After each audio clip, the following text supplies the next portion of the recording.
Hey guys, tonight we move softly through the mist of time, listening to the wind thread the cold stone corridors of Europe's palaces, where candles tremble like hearts that wish to speak but dare not. We won't rush. Our steps are slow, like gentle waves smoothing a midnight shore. Tonight's theme: names erased from the family tree, whispers of forgotten royal children. You and I will open a door long closed, only wide enough for moonlight to spill onto the tiles tender, never startling. And if someone teases, "Barn se kong song sot noido," you won't survive this. Before the dust and secrets of history, we just smile. This story isn't here to frighten, but to soothe the corners of memory once hidden behind velvet curtains. Outside, the trees stand still like brushwork on rice paper, leaves touching with a hush. A breeze passes cool as a hand on a fevered brow. The moon glides over old roofs, laying a silver path along mossy walls. At the corridor's end, a candle tilts and spills a long shadow across the red carpet. With every step, a tiny breath perhaps from tales once stricken from the lineage rises like a sigh. We'll sit by a stained glass window where night falls like a cloak on our shoulders and listen. No judgment, no raised voices, only a quiet calling of what was once forgotten. Imagine an autumn evening, haze floating like a veil over stone squares. Far bells strike an hour you don't need to remember. Inside, a small room smells of beeswax and old wood. On the wall hangs a family portrait that isn't quite complete. At the frame's edge, an absence glimmers like a pond missing its star. Tonight we'll attend to that absence, not to accuse, but to unpin time's clasp on sealed lips. We'll pass shelves powdered with soft dust and hear letters ripple like tide. A child recorded "gone" while warmth still lingered on the pillow. A child carried away at dawn in a curtained carriage. A child kept in a hilltop convent, learning hours from the sun's shadow on brick. These tales arrive like night rain, not loud, not flashing, only steady and deep. So, before you get comfortable, take a moment to like the video and subscribe, but only if you genuinely enjoy what I do here. That small gesture is like placing another candle on the sill, warming the room a little more. And if you'd like to talk with us, leave a comment telling me where you're listening from and what time it is for you right now. We'll gather those time zones like soft ribbons and tie them to tonight's notebook, knowing that across half the world we still share the same bench of quiet. As you settle your pillow and draw the blanket to your shoulders, imagine a window opening to a night garden, a round basin holding the sky, a few stars shy behind clouds, a night bird passing like a comma in the moon's music. Every sound grows gentle, even the past learns to whisper. We won't flip files in haste. We'll touch them lightly, like smoothing a page corner, like watching an old ring catch candlelight in a small circle. And then we'll begin where the velvet curtain closes, where names vanish from the banquet of light yet keep a place by memory's hearth. If your eyes ease shut as we go, that's perfect. Let this story be the little boat carrying you across ripples into still water, where sharpness dissolves like fog in morning Sunday. Tonight we allow our hearts to soften like wind murmuring through maples, like the moon slowly pouring honey on stone, like a candle thinning while its glow stays enough to see one another. We listen not to judge the past, but to remind the present to open its windows wider. Let the cool air in. Let a name find its echo. And when you're ready, we'll cross the threshold of the first tale, calm as setting bare feet on cool shoreline sand to meet the gentle figures who once walked so lightly through history. Now, dim the lights, maybe turn on a fan for that soft background hum, and let's ease into tonight's journey together. In the twilight that bridges the 18th and 19th centuries, the wind carries the scent of old paper and beeswax through the stone libraries of palaces set among oak woods and quiet lakes. White gravel paths cross geometric gardens where pruned roses shed softly, like whispers. Moonlight lays a milky scarf over the balconies, while candles on brass holders exhale, their flames tilting in a courteous bow. In such places, every dynasty wishes for a flawless reflection. Thus, among pages that gleam, some lines are unstitched, some names sewn shut with fine thread. The wall clock counts a slow rhythm, one beat at a time, like the heart of the building. Never urgent, never swelling, simply steady, keeping secrets asleep. We are in a realm just awakened by the Enlightenment, Oil lamps brighten the streets, presses click and sigh, and conversations spill into coffee houses where steam rises like little clouds. Yet behind the scenes, in seldom trodden corridors, the dark grows thicker beneath the nearness of light. People speak of reason as a solid shoreline, but every shoreline hides a deep eddy. Within those eddies, certain fates drift quietly, nameless, faceless. The night wind passes like a long breath. Do you hear it? That breath is the first pause of our tale, as gentle as silk brushing silk in the dusk. Our main character is Matilda, a young court librarian, born where mists meet broad rivers. Her mother embroidered crimson velvet, her father framed paintings.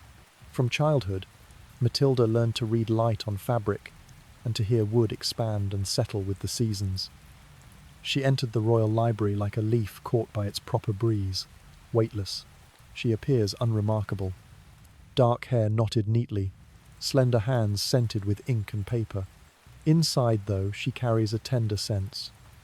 The ability to listen to stories no one tells, to let stillness itself become a kind of writing, soft and low.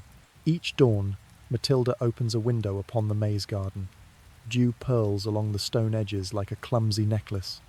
Passing the tall shelves, she rests her palm on the spines and murmurs, "Good morning." The whisper calls no one. It simply arranges her breathing. In slow, out slow, like wind tiptoeing through lace.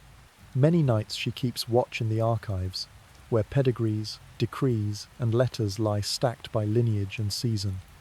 There, a locked cabinet waits, its grain resembling small waves. Matilda holds the key. She does not open it often. Only when the moon climbs to the right angle and the clock's tone grows rounder, warmer, does she turn the key and let the door part by a slit no wider than an eyelid. Inside lies a leather notebook, its spine stitched with flax thread, the colour of ripe wheat. It is the calling book Matilda's private name, taught by no one, requested by none.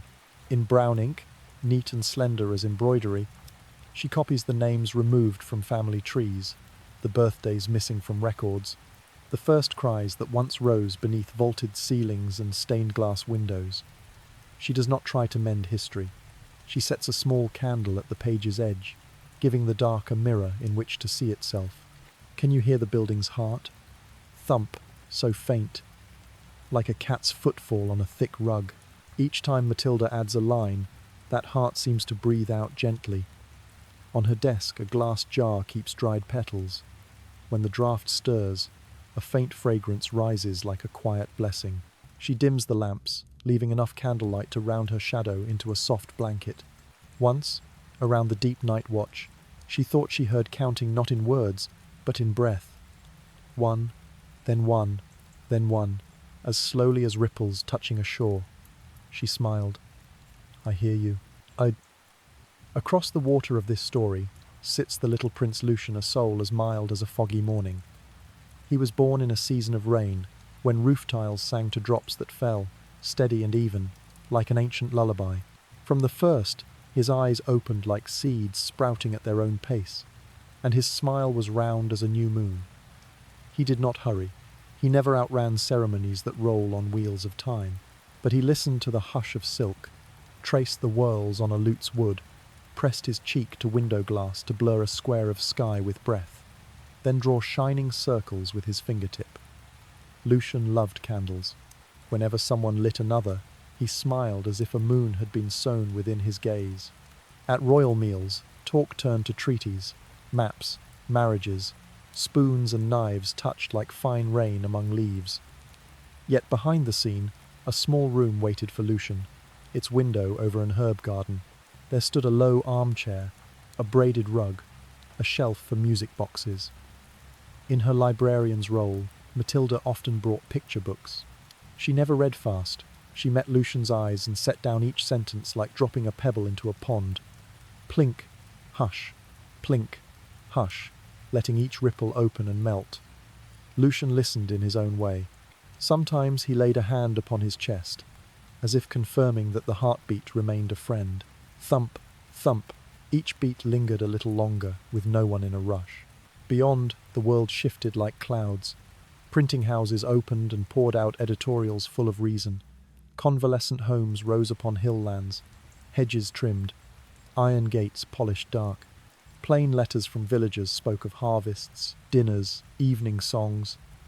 Private papers at court spoke of succession, decorum, the integrity of image. Across the still water, a pebble fell and widened its rings. Lucian's name was lightly drawn from one ledger and pressed into another sheet, like a flower dried between pages. No uproar, no cries, only deft fingers restitching the tale so its outer face lay smooth. Breathe in, breathe out. Wind crossed the herbs, raising mint and rosemary like a soft goodnight. Matilda knew, but she did not argue with doors. She lit another candle, dusted the shelves, returned the quill to its nest. One late afternoon, as honeyed light poured through lace, she found Lucian perched on the sill. He fogged the pane with breath and traced bright rings. Matilda sat beside him far enough to honour his sky, close enough to braid a little warmth. "Does this candle have a name?" she asked, pointing to the flame. Lucian tilted his head, smiled, and rested a palm toward it not too near, just enough to feel its kindness. "Little Moon," he breathed, voice like leaf to leaf. "Then Little Moon will stay," Matilda answered, her smile as slow as evening. On some nights, rain fell on roof tiles in the rhythm of a cradle song. Matilda read to Lucian of ships that sailed far yet always found their harbour, of winter woods that slept so deep, of church bells that measured time in breaths. Each story was a downbeat, every pause between sentences a soft pillow. When she finished, she closed the book with great slowness, as if shutting a chest that kept the summer lest she wake the small bird sleeping upon the header of the page. Meanwhile, in the locked cabinet of the library, the calling book grew like a silent garden. It did not replace the pedigree. It gave each raindrop a pond, each breath a roof. Matilda slipped thin ribbons between the leaves, naming in brown ink the stand-in titles of candles, windows, and walls that knew how to keep a secret. With every touch of the nib, she heard the building's heart reply, thump, thump, steady and kind, like a watchman circling the ramparts, his cloak brushing the air into a trail of quiet ripples. Perhaps your head rests on a pillow now, hearing each word as rain behind eaves. Let your shoulders lighten, your eyelids lean together, your breath lengthen. In this place, time is not counted by bells. Time is counted by heartbeats and candle murmurs and wind slipping under arches. And Matilda, the keeper of keys, the keeper of pauses, prepares to tell more of Lucian's story, not with grand declarations, but with a soft thread, following the tiny seam between two fabrics, the bright outside, the gentle within. Night opens like a silk curtain. You need only breathe, listen, and feel yourself drift upon a warm current where every sharp edge dissolves into dew. A soft northern wind carries pine and damp stone into the garden of a lakeside palace. On the water, the moon scatters thin silver, trembling with the night's breath. Iron chairs lean toward the lawn as if listening. Tall window panes, framed in dark wood, mirror oil lamps in the reading room, each flame a steady, warm heartbeat. In the lowest drawer, where powdery dust rests like a little cloud, Matilda finds a hand-stitched envelope, its wax seal broken like an old petal. In brown ink, a slanted line reads, "Concerning Alexandrine, The paper releases the scent of time, bitter almond, sun-dried linen, and stored memories. Matilda reads slowly, pausing at commas as one pauses on a step to breathe in and breathe out. The tale speaks of a child born in the year 1915, on a light rain morning in the old capital of the Hohenzollern realm. Church bells ring like spoons touching porcelain, sheer curtains stir at the window. They say the child's eyes were round and bright like a candle in a glass jar, and her smile full as a young moon. They say little more, only fine strokes like needlework. Her name was Alexandrine. Her parents belonged to a high branch. Their ancient forebear might have smiled, were there not something that demanded concealment. Another hand, surely a governess, notes a morning lesson, counting butterflies on the sill, tracing wood grain, laying a palm upon the chest to hear the rhythm. Thump, thump. Each beat a tiny boat. A line whispers, as if not to wake the room. She loves candles. When one more is lit, she smiles as though a star has arrived. Matilda sets the letter down, glances at her own candle, and sees the flame tilt as if nodding. Beyond this gentle interior lie the long corridors of court life, where portraits in great frames, cloaks, and medals gleam. Among them appears the name Wilhelm II on gilt. These buildings do not sleep, yet do not speak. They hold the sounds of stone against stone, fabric against fabric, and the clock's unhurried counting. In such air, a child like Alexandrine does not suit the public backdrop, or so they believed. Her name, little by little, withdrew from the bright stage and stepped into a cool corner where tuberose breathed like a quiet sigh. Matilda turns a page. The first celebration. There is no thunderous band, only a small cake, a few sweet plums, and 3 candles. Someone chuckled softly that 3 is too many for a tidy photograph. So no photograph was taken. A wisp of satire curls up like smoke. Even the camera's light was deemed risky these days. A public relations office might call it proactive image management, complete with careful hashtag guidelines. Yet in that small room, hashtags were replaced by vanilla, and shutter clicks by a mother's hand, smoothing soft hair, and a laugh that no device could store. The tone shifts as the year 1918 arrives like a change of season. The old order cracks. Maps are dusted. Steps once used to ceremonial shoes grow echoing. One might expect new thresholds to open old doors, some locks tightened instead. The notes about Alexandrine grow sparse, fine as silk threads. She matures within a private sector of the house, windows over an herb plot, hours counted by rain, sleep ushered by moonlight. Affection remains arms, songs, a world measured to her shape. In, out, like lake ripples wading onto shore. Sometimes a curtained carriage leaves at dawn without bell or farewell. Matilda notices a hand describing a visit to a quiet home, a phrase that sounds like vacation but whose ink betrays doubt. Would there be a garden, a sunlit room, someone who can read the pauses? Decades later, people will name such journeys with blunter words. Here, everything is rests and spaces. An ellipsis, a blank, then another sentence. In those silences, one hears wind in rafters, wooden walls breathing, and a heart knocking softly against the palm. Subsequent entries feel like linen. Lessons drawing circles with breath upon the glass. Lessons naming scents, mint, lavender, dill. Lessons watching candle fire and saying, not too hot. A winter day appears snow like scattered salt, red roofs tucked under a thicker quilt. Alexandrine sits by the hearth listening to harbours and homing ships. She smiles and touches her chest. Thump, thump. The heart replies like an old friend. Matilda folds the sheet and looks to the window where the moon lays a pale path across the lake. She knows that outside, history displays its bold-faced treaties, reviews, marching songs. Yet life breathes in the margins, in pencil notes and soft erasures. She smiles at the modern world. Our pages crowded like markets, our virtual cabinets filled with portraits perfected hair by hair. Beneath the glittering grid lies a simple question. Do you have room for a pause? Perhaps the answer is still a breath. In, out. Knowing a quiet heartbeat can fill a room. The last paper speaks of a plain afternoon, no pomp, just sunlight pooling on a corner of rug. Today she gave the flame a name, someone wrote. She called it Little Moon. Matilda laughs in a whisper. Elsewhere a child had named a candle the same. Some names circle the earth without a passport, requiring only warmth, and so the story moves like water through fingers.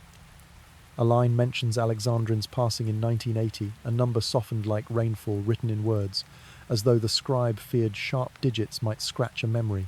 A hush of farewell, a few witnesses, white flowers, and bells rising like a trail of smoke. No crowds, no lenses, no applause. Only wind, and heartbeats leaning toward each other to be less alone.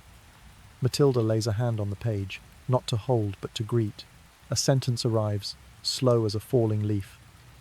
Absence is also a form of presence if we learn to listen. Night deepens. Trees murmur like silk sweeping stone. Matilda opens her private calling book and copies in brown the things that matter. Not ranks, not chains of events, Only 3 small items: the moon upon water, the named candle, the quiet beat. She marks the page with a pale ribbon and closes the book like a window, leaving the inside to breathe. Her other palm rests on her chest. Thump, thump, steady, kind. In the corner, the flame tilts with a smile. Perhaps tomorrow she will set an iron chair on the grass and read the remaining lines with her eyes upon the ripples. Tonight she keeps silence with you, letting the story lie down, the way one draws a thin blanket 2 fingers higher. If you live in a modern city where neon paints rivers on glass, dim one screen, open a slit of window, and let the wind touch your hand. If you live in a small town with stony lanes, listen to your steps in the mist. Anywhere, gentleness has not gone out of style, we have only misplaced it beneath noise. In her quiet way, Alexandrine left a footpath through grass. Not toward a stage, but back to a windowsill where a candle breathes. Near midnight, Matilda gives the softest blow not to snuff the wick, only to let the flame turn as a drowsy body shifts. Air settles like a lake that has just ceased its rings. Do you hear it? Night speaks in the simplest tongue. Breath, heartbeat, light. The tale reaches harbour and anchors by a slender thread. Morning will open other pages. For now, close your eyes a little and let the gentle swell carry you, a small boat over still waters. From the misted edge of the garden, a pale swath of sky opens, ash bright like silk shaken gently over yew trees. Far away, a carriage hush moves in no hurry, more like a long breath than a sound. Morning light seeps through wave-textured panes, laying tiny feathers of brightness across the tiles. In the archive, Matilda stands with one hand on a cloth-bound volume, breathing in paste and ink gone cool. The slanted label reads, Royal Earlswood Hospital. She lifts the first page as one might ease a garden gate, letting the wind decide the next step. The brown script tells of 2 English girls, one born in 1919, the other in 1926. Nerissa and Catherine, cousins to Queen Elizabeth II. On paper, the years pass like leaves pressed between pages, thin and quiet. Along the margin, a memory of candlelight lingers, as if a cupped hand had just shielded it from a draught. Matilda reads softly, her eyelids settling like mist. Her breath matches the room's breath, one short, gentle as silk brushing wood. The words carry us to a morning in Surrey in 1941. Green hills, squared hedges, a dark iron gate opening to gravel and red brick wards of Royal Earlswood. The notes mention tar on new tiles, a crow stamping the silence with its call. 2 names passed that threshold under other surnames, as though the early sun wore tinted lenses not to recognize anyone. Outside, birches shivered now and then. Inside, a long corridor received unhurried steps. Yellow bulbs trembled lightly, like a heartbeat turning in sleep. One simple entry reads, Nerissa, slow to speak, quick to smile. Catherine, needs a guiding hand. No judgment, no comparison, just 2 streams moving at their own pace through coin. Round days. Then, with a small tilt of the pen both delicate and sharp, another scrap intrudes. The Burke's Peerage Almanac lists both as dead in 1940. The date runs ahead of life like a shadow stepping first. Matilda looks up at the strip of light slipping along the window ledge. A not quite smile crosses. Nowadays one might call it strategic data hygiene, paired with a quiet memo about privacy. Back then, a deft nib could persuade any mirror to blur. Royal Earlswood appears in domestic details. Lavender tucked along the wall, a drying yard with white smocks on lines, the sweet soap scent. In one corner, an old stone basin keeps last night's rain, the surface calm as a sentence lacking a subject. The sisters share a women's dormitory, white iron beds, low wood lockers, a window holding enough sky to read the direction of clouds. Morning brings clogs on floorboards, spoons touching enamel, a small whistle for work hours, and sometimes a laugh slipping through door frames like the smell of fresh bread. Among scattered notes, Matilda finds. Nerissa counts her steps on a striped rug. Catherine places a hand upon her chest before sleep. Thump, thump. The room answers in even rhythm, light as rain on myrtle. Near the common hearth, someone winds a music box, The tune drifts slowly, beads rolling across velvet. The two lean into each other without thinking a breath, joining a breath to weave an invisible shawl, warm and unhurried. At times, the outer gate opens for familiar visitors. They sign no book and leave no flowers, carrying the hush of unphotographed calls. In the corridor, a dim lamp lengthens silhouettes into ribbons that arrive and depart without touching. Afterward, the day returns to its kindly cycle, laundering, folding, reading prayers, airing garments, watering herbs. Time here is not measured by events, but by gentle motions. If anyone ever wondered whether happiness needs an audience, the answer is the teaspoon stirring tea. Enough, slow, warm. From then through many decades, the ledgers maintain their steady voice. More than 2,000 residents pass through seasons the way rain passes over tiles. Nerissa grows easy with a nurse who pins her hair with a pearl clip. Catherine reads small omens of fair weather the way sunlight lingers on the sill, the tilt of hydrangeas just so. A modest entry notes, "This afternoon, Nerissa watched a leaf spin. Her lips moved as if reading something." Matilda notices the kindness of something, a respect for ordinary privacy, the very thing grand registers forget. Beyond Earlswood, England changes costumes again and again. Neon glitters brighter year by year. Opinion pages rally strategies of transparency and account. In years when investigative reporting begins to hold small letters to light, contradictions between the almanac and the hospital files are traced. News runs into rainy evenings, mingling with the whistle of kettles, thin kitchen steam. Matilda rests her palm upon the old book and feels the pages tremble like a bird shifting a wing, not to soar, only to find a softer posture after a long sleep. Near the end, the final years are written with warm stitches. Nerissa dies in 1986. On one old print, her date remains 1940, as if time could be folded and hemmed shut. Catherine travels farther, to 2014, after 73 years in care, a path as long as a lullaby. No procession, no trumpets, just white flowers, a ribbon of silk, and bells drifting through afternoon like smoke. Matilda writes in her own calling book in brown ink, "Some lives ask that we listen on all sides before we answer. With the files closed, the archive settles like water after a pebble. Evening lowers slowly. Light withdraws from the tiles, slides along an old chimney, and rests on a branch like a thin scarf. At the threshold, Matilda shuts her eyes for a beat, letting the breeze slip around her collar. She thinks of modern cities where images are navigated by glossy filters and captions polished smooth, so perfect there is scarcely room for breath. A small satire passes. If Royal Earlswood maintained a website today, the overview might praise green spaces, personalized care, sanctuary experiences, while the comments remain empty because all is confidential. Fortunately, Wind does not read brochures. Wind simply goes, and Wind remembers. On the way back to her room, Matilda pauses on a stone step. She draws a small candle from her pocket and strikes a match. The flame leans, intimate as an old friend visiting. She sets it on the sill facing the hills, letting thin gold pour outward like a greeting. In silence she whispers, "Nerissa, Catherine," not to summon them, only to balance the breeze. Thump, thump, the heart repeats both names in its own language. No spelling, only tone.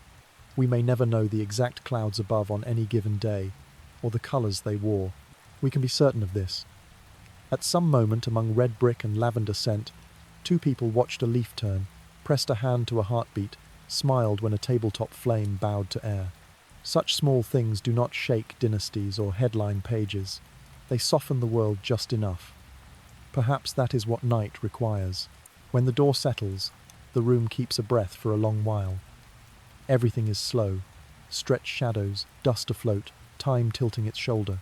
You may close your eyes and let the words dissolve like salt in warm water, the heartbeat leading you through a mild light. Somewhere, through decades of change, candles still know how to breathe, wind still knows how to arrive, and names still know their way across rooms on the bare feet of gentleness. From the mossy eve, night rain taps the leaves as if someone were counting seeds unhurried and even. In the curtained room, Banked coals murmur and exhale tame warmth. A thread-fine moon slips through cloud, scattering pale glitter on a clasp, while by the river a shawl of mist is being knit across the water.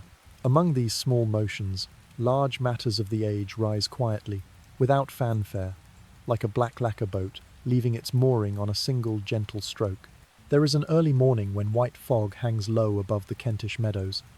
Attendants pin roses to their cloaks, and horses breathe like teapots just lifted from the hob.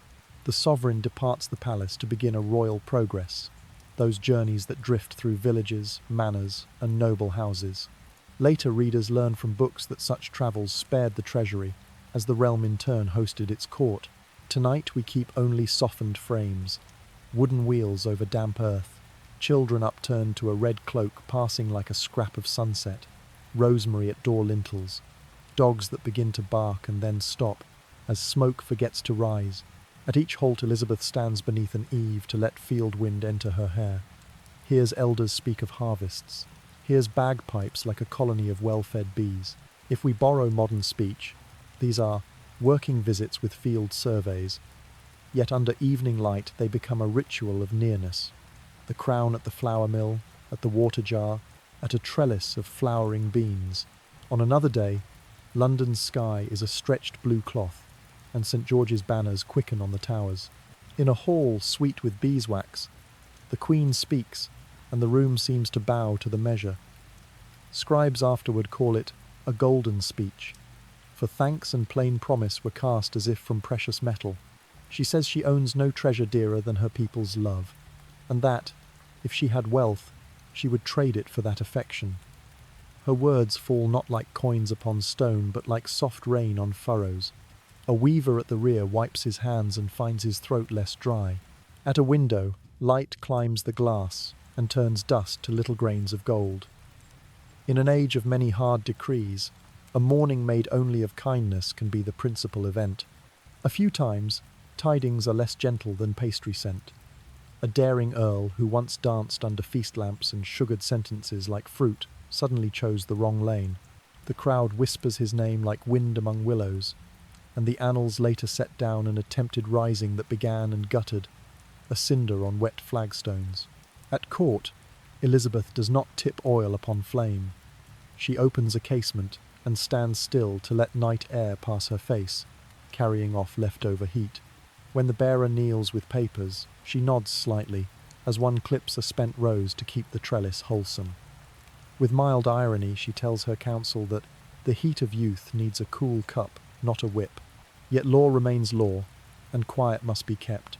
So the tale closes like a lawn after rain, wet, cool, and without footprints.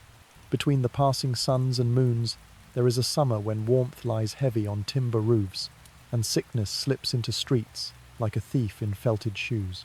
Doors draw shut, taverns hush, church bells slow as if afraid to wake what trembles in the air. Court stretches its spacing, playhouses tie cloth between benches, barges wait longer at leeward quay. Elizabeth travels less but listens more. Letters from market towns, lists of the newly out of work, children needing broth. She tells keepers to issue grain, asks clergy to open warm rooms, and postpones certain levies. If you have set a large pot of soup in a communal kitchen on a rainy day, you know how a state chooses to breathe. Slow, deep, facing toward the shared hearth. At the city's other edge, miniaturists grind colour to smoke. Nicholas Hilliard touches a bead of light into an eye, so it seems to keep a woodland secret. In portraits small as a palm, Elizabeth wears a rainbow, bears a sun, and strings pearls like dew not yet ready to fall. People used to joke that the white on her cheeks was fairy powder. We later learned it was lead beauty that also wearies. Even so, within the oval the light stays tender, as if time had been invited to tea before it could add another crease. Court art, in the end, is a way for a nation to look toward the candle rather than the draught. On the oak threshold, scholars' heels find a quiet meter. They bring newly printed books warm with ink. They speak of far seas, of coin, of statutes for those in poverty. Such documents do not flash like steel, yet they sink like roots. One law is laid for those who can no longer labour to still have a bowl of soup, a coat, a porch from rain. Elizabeth hears each clause and asks that phrasing be drawn so readers smile instead of stumble. Less labyrinth, more warmth, she says, and clerks strike out sentences long as hedgerows. Sometimes the main event is simply shortening a line so the heart can lengthen its sigh. There are also audiences soft as mist. Envoys bring hand-drawn charts where green-blue ink is thin as moss, speaking of islands like dots at sea. The interpreter sometimes trips upon a name. The room smiles as when a child learns a first word.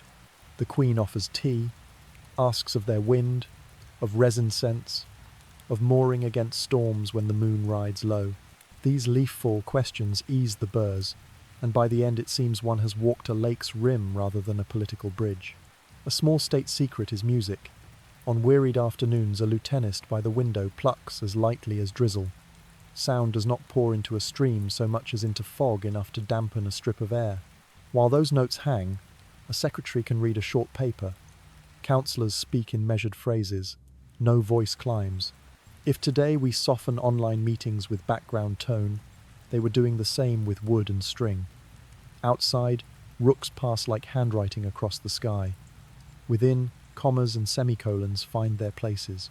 One evening after rain, the sky rinses clean enough for swallows to stitch fine lines upon it. The Queen steps into the west garden, touches a bay leaf, and sits upon stone. The gardener tells her that roses take the climate well, and apples ripen late. She nods and says that slowness sometimes sweetens. The featherlight remark is also her posture toward great designs.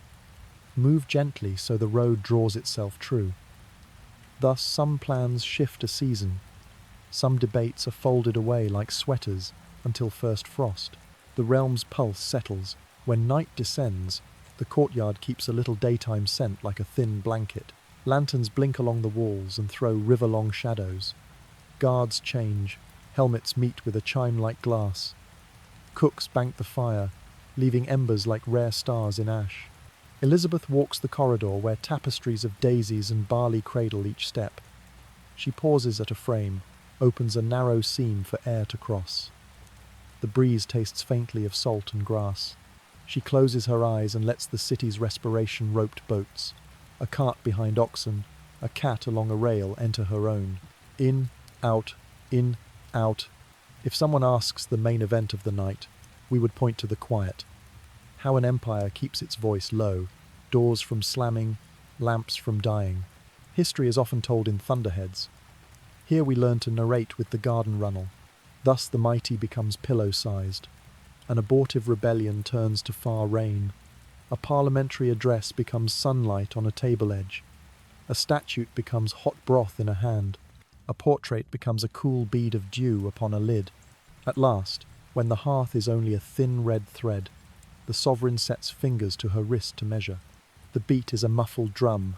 Dum, dum, dum. Papers for tomorrow lie aligned. Letters awaiting reply perch like sparrows on a line. She stands and breathes a candle out. A fine smoke ribbon climbs, drawing a curve in the dark. Beyond, the river breathes. Above, the clouds escort one another toward the sea. And the whole account, with its events, its decisions, its lines of ink upon charts, sinks like a pebble into a pond. Rings widen, then the surface smooths, so sleep can follow the footpath of stars. Dawn drifts over grey tiles like diluted ink, so light you only notice it when it brushes the late blossoms of almond with a faint perfume. In a room whose window overlooks a small garden, an oil lamp breathes quietly, its flame glazing the table edge with a thin honey sheen. Birds speak sparsely. Sometimes a single drop slips from ivy to clay and chimes like clear glass, then rests. No one hurries. The room's breath moves slowly through lace, across a book already open. Here, a child sits in her mother's arms and watches the light as if it were something both pure and wonderfully strange. They call her Anne. She arrived to her family in 1928, when Paris still wore a morning coat of mist, and the night tram left a silver smoke line along the street. Indoors, the tall father entered softly at evening, hung his hat on a peg, and stood still, as if to let the room confirm that every rhythm was calm. The mother, Yvonne, had the durable hands of someone who can mend an old quilt and warm a smile. They did not speak loudly, but the way they set chairs nearer the fire, the way they pulled the wool blanket one finger higher when the weather sharpened, said enough. Love is a thread worked through the day. Anne grew within a private universe of slowness. She liked to press her cheek to the window, blur a patch with breath, then draw widening circles. She liked to listen to a clock's small ticks, pleasant as rice popping in a pan. She liked when someone lit an extra candlelight, arriving like a gentle guest and softening the whole room. Each morning she counted drafts at the curtain with a mathematics of sensation. One slip of air, then another, then another. Numbers made of breathing, needing no digits, only a chest rising and falling. Beyond, France tuned itself to speeches, parades, newspapers printed thick as June rain. But at Anne's small table, measures were the spoon tapping a cup of milk, her father's tread slowing as it crossed the threshold, her mother's sleeve whispering like new leaves. People spoke of honour and flags. Here a simpler thread pulled through. How the girl turned her head to follow a band of light on plaster, like watching an unnamed bird. As the father climbed the steps of history, the house's quiet thickened like winter batting. Not the hush of absence, rather the kind that folds itself to protect. Family portraits were chosen carefully. Clean composition, gentle framing, eyes set forward. A face softly yielded the frame, as if making room for light. In modern jargon, one might call it communications architecture, with notes on brand position and message alignment. In this room, the message was smaller. One extra button closed at the collar, lest the child be cold. Doctors came on their rounds, laid a stethoscope to the small chest, and lengthened their listening. Anne's heartbeat did not rush. It walked a garden path, pausing by a bloom to smile. She seldom kept pace with the boulevard, but she matched the tempo of flame, of baking bread, of rain sifting a window. Her mother taught songs that needed no rhyme, singing by breath, by touch, by mild nods. Her father read lines with few grand words and many spaces, spaces like sand where waves arrive and depart, leaving delicate patterns. Some afternoons the family took her into the garden. Light filtered through chestnut leaves into round coins like hard candy. Anne loved the low wooden stool beside a water jar. She tapped the rim and listened for a warm echo. The old dog set his head upon her knee. She stroked him as one strokes warm wood. Neighbours passing sometimes smiled, sometimes looked away quickly, as if fearing their gaze might spill a thin glass. Prejudice, in those years, bent the shoulders like a stiff branch. Yet between her mother's elbows, Anne still learned to smile at sunlight, and that was enough for the afternoon. Autumn brought longer evenings. The father wrote sentences that needed firmness, needed clean edges. Behind him, the child stacked coloured blocks into a short tower, then slowly dismantled it, learning how a thing returns to earth. We know the roads beyond would later carry him to the Élysée, but that belongs to another day. In these years, the family still had to shape a public blur because of politics, because of opinion, because a world still held the antiseptic chill of eugenic thought. Someone may ask, why not speak openly? The era's political tongue would answer with duty to the nation, as if love must wear full dress before it may cross the square. Time moved like water through rock grooves. Winter whitened the eaves. Anne coughed lightly, grew quiet, woke again with eyes like 2 drops of honey. The father sat late, palm on her brow like a soldier's hand upon a map, seeking a soft pass through mountains. Once he murmured a brief sentence not for anyone to hear, only to soften the room. You are the house's small dawn. The words fell like a grain and waited. On a cool morning in 1948, the room no longer needed the little chair by the bed. The sun rose late. The breeze passed as gently as a hand not to wake a sleeper. The mother sat long, her palm upon the smoothed fold of blanket. The father stood in the doorway, inhaled deeply, then let the breath go, long as drawing a needle from a seam. Village bells counted a few beats, not high, not low enough to pause a bird on the branch. The farewell was small, no cameras, no addresses, only white flowers, beeswax, and a thin trail of smoke. The hurt here was not the lack of love, but that love had to take shelter homeward in private, denied in public like a candle guarded by a hand along a breezy corridor. Later, history would stamp the father into thick pages and large letters, negotiations, crises, decisions heavy as bridge piers. In each official photograph, the tall stance remains, the direct gaze. Yet if you lay a hand upon the print, sometimes you might feel the faintest tremor, like a fine memory of a room where a child once named a candle softly and smiled at a ribbon of Sunday. Today, as we talk of access, inclusion, transparency, the old story keeps the scent of sun like a pressed leaf. And ironically, social networks can trumpet universal compassion in gleaming slogans, yet forget to hear one person's breath before assigning a label. Matilda, the keeper of called names, ties off a ribbon. She adds no judgment, only opens the window a little wider for air to touch the page's edge. The garden beyond is still. The light has the softness of a handkerchief laundered many times. She sets a finger to her heart and counts as she always has. One beat, another, and another. Not to know the number, but to restore balance. In a small mirror on the desk, the candle inclines as if nodding. Somewhere, beneath countless roofs, children are learning the names of winds, and if we walk slowly enough, we will hear them. The afternoon sky lays a pale silk over distant hills, rooftops exhaling the scent of late Sunday. A dirt lane runs between two quiet rows of elms, dust settling on weeds like a faint chalk. At the forest's edge, a black iron gate stands still. Rust has drawn whorls on its bars like shells. The wind slips through the gaps with lavender from the wall border, damp stone, and a thin taste of iron. Everything seems to whisper, "Slow down, lightly, so the earth can be heard." Matilda comes closer, fingertip finding the cool, spring water feel of old paint. Beyond the gate, a gravel path leads to brick buildings, each block a paragraph in masonry. High walls shade a narrow garden where mint lies like a rug, dill lifts fine leaves, and bay laurel arranges itself into silent crowns. No one hurries. A guard's step keeps time. Keys touch in a small metallic drip that rings the air. Inside the corridor, light enters through narrow panes in long gold strokes. Shadows on the floor read like writing no one authored.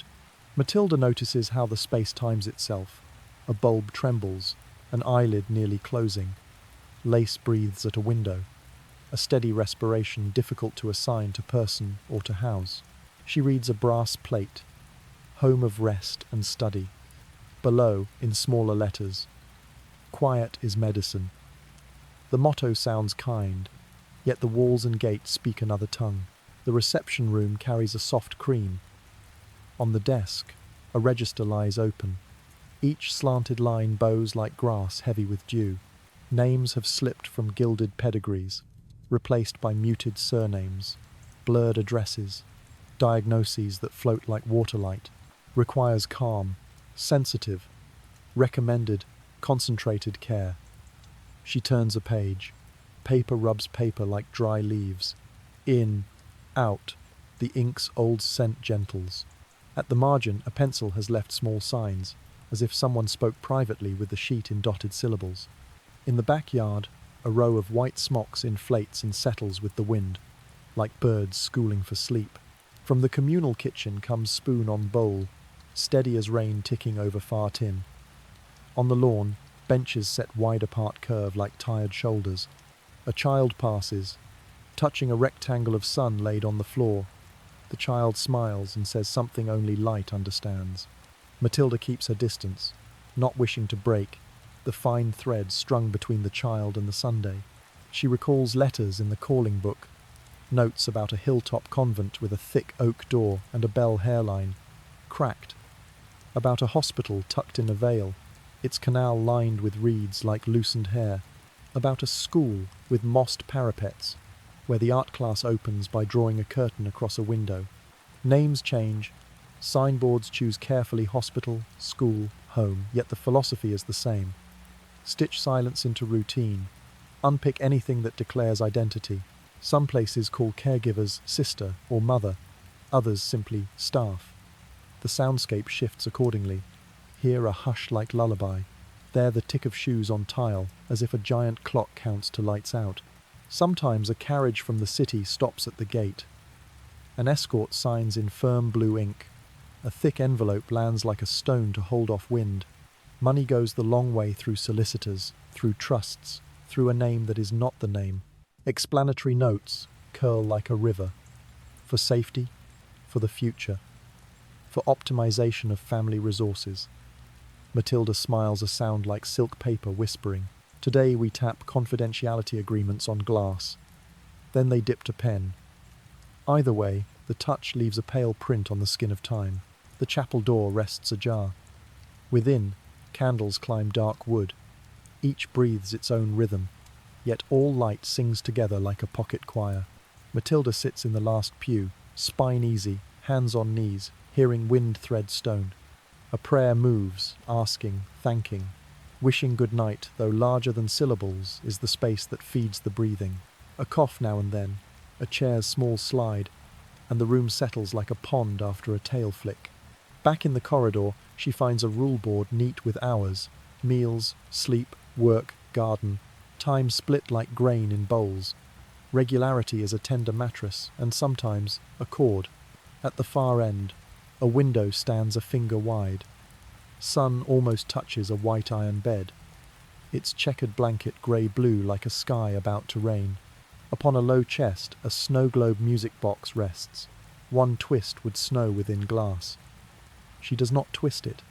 She sets a finger on the sill instead and feels wind pass like a hand stroking hair. Night arrives by stretching yew shadows across the lawn. A small bell taps the hour of quiet. The ground floor pulls its light inward, leaving a cool dusk outside. Matilda leaves the brick ward and follows the fence along the dirt lane. The network of such places spreads across the land. Convents leaning on hills, infirmaries shoulder to forest, boarding schools facing fields. The paths between them make a subdermal circulation. Everywhere a night window glows, a guard yawns, papers sleep in cupboards, a candle stays late. She pauses at a narrow bridge over a ditch. The sky lies upside down. Stars drift to the banks like paper boats. The night's breathing grows clear. In, out, even, light. An owl calls, a punctuation placed just so. She remembers an old note. Subject to means, one may choose private rooms, priority services, dedicated garden. A wind of orange blossom lifts. She smiles almost wry. Titles differ, yet if anonymity is the creed, wealth buys only a softer shell. Warm to the hand, still a shell. Farther on, the road feeds another institution. In the guardroom, a wall map pins green dots everywhere. Each dot a school, a ward, a home. Counting them is not a question of digits, but of breaths gathered in logbooks. A small line at the legend reads, "Cross-border partner links." Matilda traces the dotted paths the way one traces a water vein. Every era builds such webs. Letters, wax seals, couriers then, parcels, inboxes, portals now. The wardrobe changes. The art remains a methodical making of absence. Dark completes itself. She returns to the library by a shortcut through dew-wet grass. Each step squeaks like cellophane. In the reading room she lights a candle.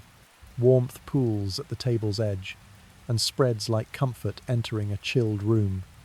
She opens the calling book and draws a brown ink pen from her pocket, not to indite, only to write down what is small enough to slip from history's grip. First, the lavender pressed to brick. Second, the little clash of keys like metal drops. Third, the music box unturned. She counts not to total, but to help her heartbeat recover its center.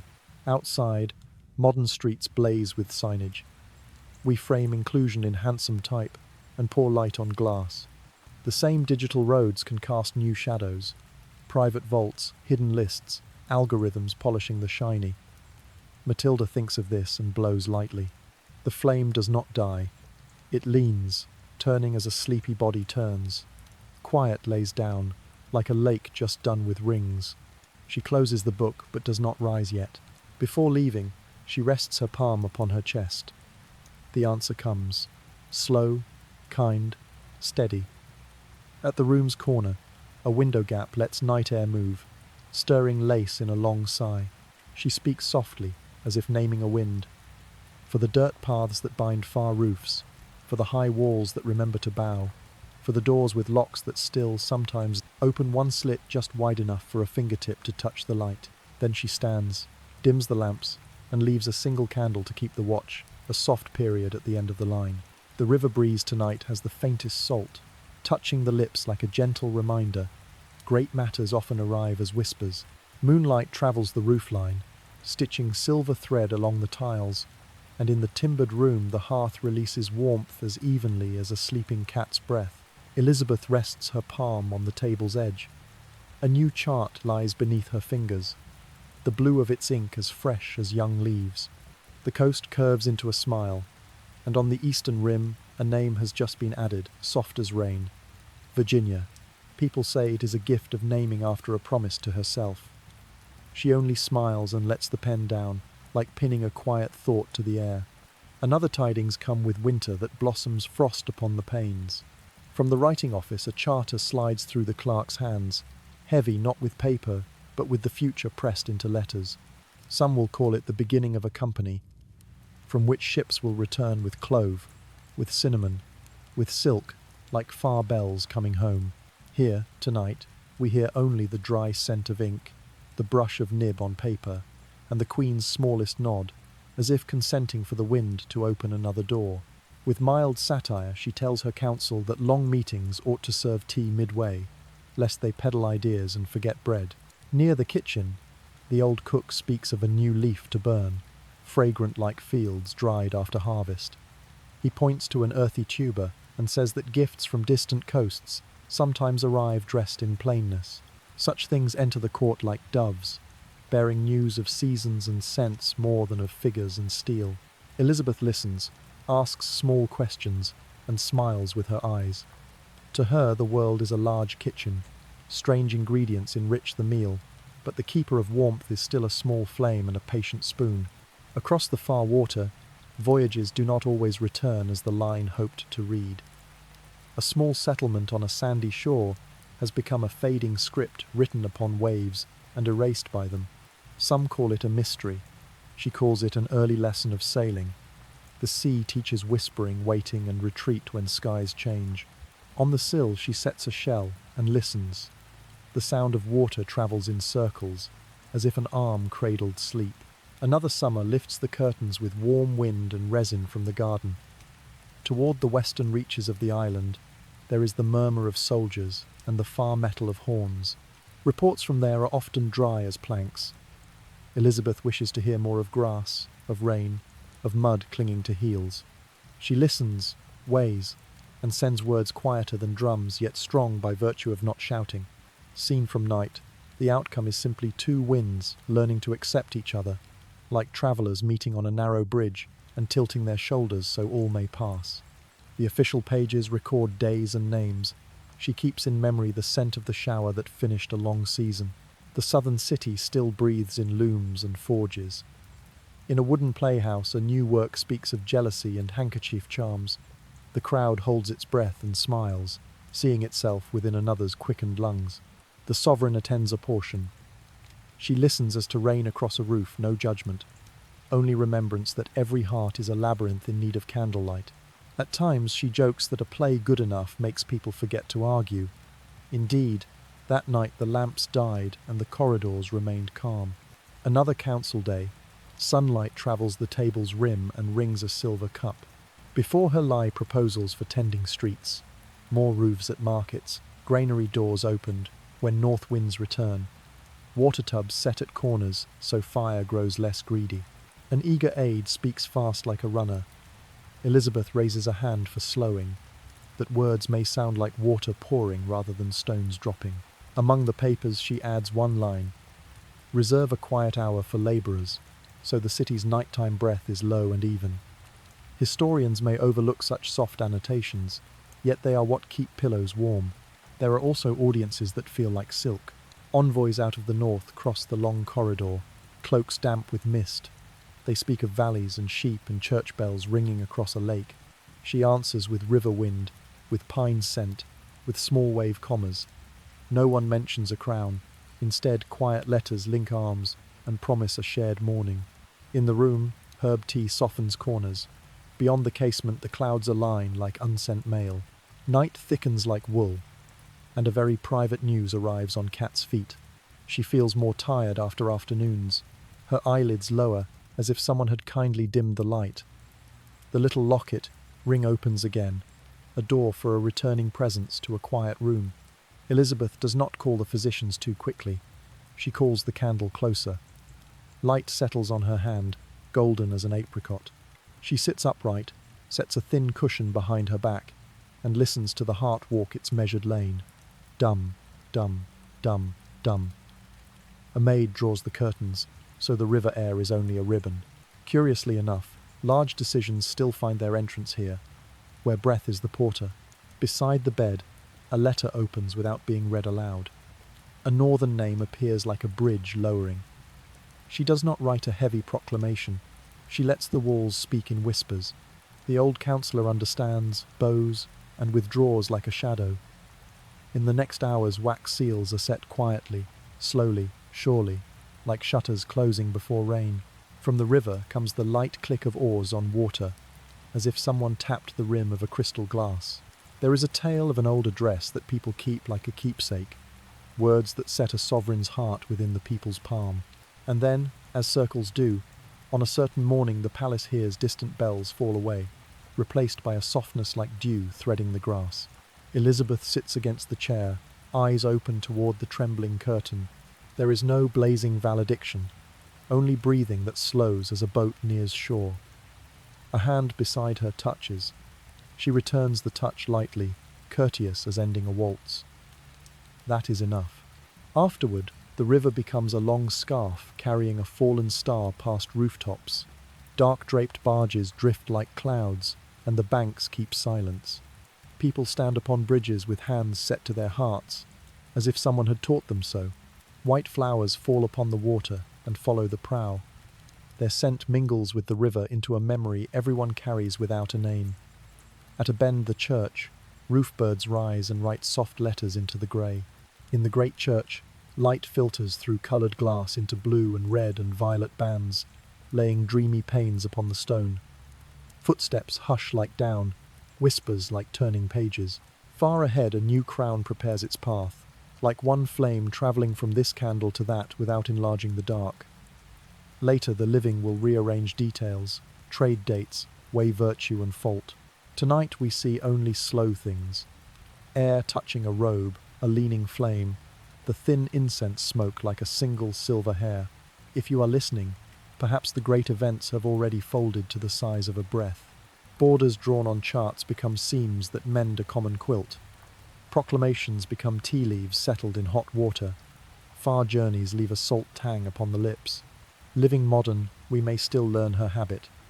Fewer ringing alarms, more kettle murmurs, fewer marching words, more pauses long enough for sentences to find their own voice. Every crown is a circle, and the finest circle is the circle of a quiet breath. Night closes with a long exhale. Above, clouds walk seaward. Below, the river keeps its oldest trade, carrying, receiving, lulling. Elizabeth does not depart as a storm. She leaves like sunshower, wetting rows of trees, rinsing steps. And somewhere in the wind a slender jest remains. If history keeps shouting, you would not survive it. Luckily, the night chose to whisper. A faint hum from a long ceiling lamp rises in the tiled room, like a stray bee in a late season. The light spreads white-blue, not warm, without scent, only cool as mist, not yet lifted. On a steel table, glass bottles stand in a line, labels hand-tilted to the right, ink faded to ash. The window is cracked. A slip of air carries roof, rain into the room. At the threshold, Matilda pauses, palm on the wood, listening to the room breathe one short steady as a far sea. The file sits in the lowest drawer, grey cloth cover, corners rounded like river stones. Along its spine, small letters, follow-up procedures. She opens it. A wheat paper smell rises, recalling a time when polished light on instruments was asked to replace an embrace. The opening claim speaks softly. Objective, improvement. Beneath the claim are boxes awaiting ticks, dosage, timing, response. Each little square could hold a tremor, a tightened brow, a breath that shortens. She reads slowly, letting each word fall like rain on a lake. The story tells how, in some places, care turned inside out. The consoling shawl became a laboratory sheet, and folds were pressed flat for predictability. People were arranged in rows, hair smoothed, chins set to the proper angle, as if hopes needed the same tilt. White sleeves moved between chairs, voices cotton, soft, footsteps unwavering. Fluorescent light replaced the Sunday. Within such light, difference was renamed variable, and variables by the habit of tables must be brought to the mean. Matilda turns to a small note. At the margin, pencil says, "Ask gently about feeling before, during, after. Just those 3 times, sketch a wave's path." She imagines a quiet room where one person sets a hand on another's wrist to find a pulse, not to collect a number, only to know whether the rhythm is glad. The official notes, instead, say, "Monitor response, adjust protocol, repeat to confirm." Words stand like sentries, squeezing the space between lines. Outside, a dry leaf settles on the sill, circling as if to keep its style within a zoned airflow. Seasons hurry this room along. With war pushing borders and records spilling like leaves, some people lost the daily call of their names. Ledgers became sea-walls. If bodies cannot be kept, keep the lines. When the lines could not be kept, a red stamp fell. A red stamp makes a page impressive, like a gull's print in wet sand, handsome, yet still fading when the tide returns. She reaches the interwar pages. The writing quickens, as if language could outrun the heart. Beside rigid entries, a softer ink sometimes appears, perhaps a nurse's hand. Smiled at the sound of rain, likes the smell of bread fresh from the oven, puts a hand to the chest when afraid. Ordinary lines, small paths in grass, leading to a low fence where light always finds a gap. Matilda lays a finger on smiled and feels the finest ridge of ink. A breeze lifts. The curtain answers like a patient sigh. The next sheet spreads a trial table in its own order. Dates and hours are written in words so digits will not scratch. Drug names replaced by flower signs to make them gentler. Adverse events described without startle, warming, cooling. Brief dimness like standing too soon. No one paints pain boldly. No one inks failure thick. All is quiet as snowfall beyond a pane, building a layer whose weight is known only when thaw comes. She pauses at a rare section, on ethics. First line reads consent, second representation, third common good. They stand straight, 3 pillars holding a porch. Beneath them someone adds in pencil, "Do not call silence agreement." Matilda reads the sentence again and again, like repeating a prayer. In, out. Breath appears clearly now, not from chill, but because memory has become a mirror. In the corner, a pacer ticks click, then click fine as a fingernail on glass, steady as mist rain on a river. She closes her eyes a moment and finds herself between 2 worlds. On one side, little squares waiting for checks. On the other, a garden with basil and bees. She opens her eyes. The glare slips off, leaving a strip of honey light on her lids. She shuts the file, not to end it, only to change what the light falls upon. Passing a small round window room, Matilda sees a middle-aged man sitting quietly, hands on his knees like a book not yet opened. He watches the ceiling lamp as if it were a star kept in a glass bowl. A draught trembles the light. He blinks and smiles to himself. Matilda lingers at the threshold. His shoes are worn evenly at the toes, the wear of someone who pauses more than he rushes. She hears breathing soften, slow, then settle, as if a summer blanket had been laid across his shoulders. Down the hall, a chalkboard reads, "Afternoon, Arts Activity." In the next room, pencils rustle. Someone draws overlapping circles, waves in a stone basin. A far piano murmurs. Each key touches down like snow on crystal. These sounds, not any protocol, seem to round the heart and warm it. Matilda thinks, sometimes the doable thing is not to cure, but simply to be beside. End of. She moves on and finds a door marked laboratory. The room tastes of light alcohol and clean cotton, like new rainwater.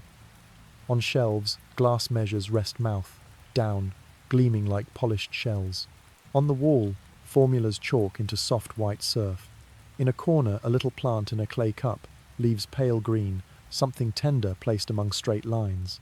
She touches the pot. The soil is cool as shade. She whispers to it, "Grow slowly." Night pours in as she steps outside. The sky is plum dark. Stars salt the black cloth. The gravel path leads to the night office. The guard sets down a community log. Matilda opens a few entries. Food good, bed warm, lights a bit bright. Her small laugh carries no scorn. It is ordinary things that moor a boat. On another page, please more time in the garden at late afternoon. The request is leaf, small. Leaves make a canopy. On her way back, she thinks of the present. Now dashboards glide beneath fingertips. Some places vow to measure happiness in bright palettes. Measurement helps, of course. Yet happiness, like wind, prefers shortcuts through fences. She smiles to herself. Once a needle was trusted to mend a sorrow. Now an algorithm is trusted to mend a heart. Both can help. Both must learn to bow before breathing. The library receives her with a cool embrace. Matilda lights a candle. A small flower of flame rises, asking no one to stare, only offering a place for eyes to rest. She draws the calling book close and writes in brown, "Remember the light hands. Hands on a wrist to hear, on a brow to cool, on a shoulder to agree that here no one is turned into anything but themselves." The strokes are even, unhurried, footsteps on firm sand. She closes the book, quiet as setting a thin blanket over someone sleeping.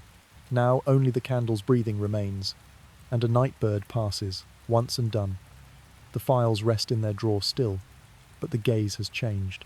The white-blue chill of the long lamp has thinned, making room for the candle's round warmth. Everything stays where it was. Only the rhythm becomes kinder, like a wave that reaches the shore, not to break, but to smooth. From the low sill, a thin breeze runs along the paper's edge, as if someone were blowing chalk dust from an old folio. The physician's room is small, just a wooden table, a chair, a leather chest of glass files, and a candle that burns as meekly as a ripe apricot. The ceiling beams carry bundles of herbs, their dry fragrance mingling with warm leather, fresh ink, licorice, and cinnamon.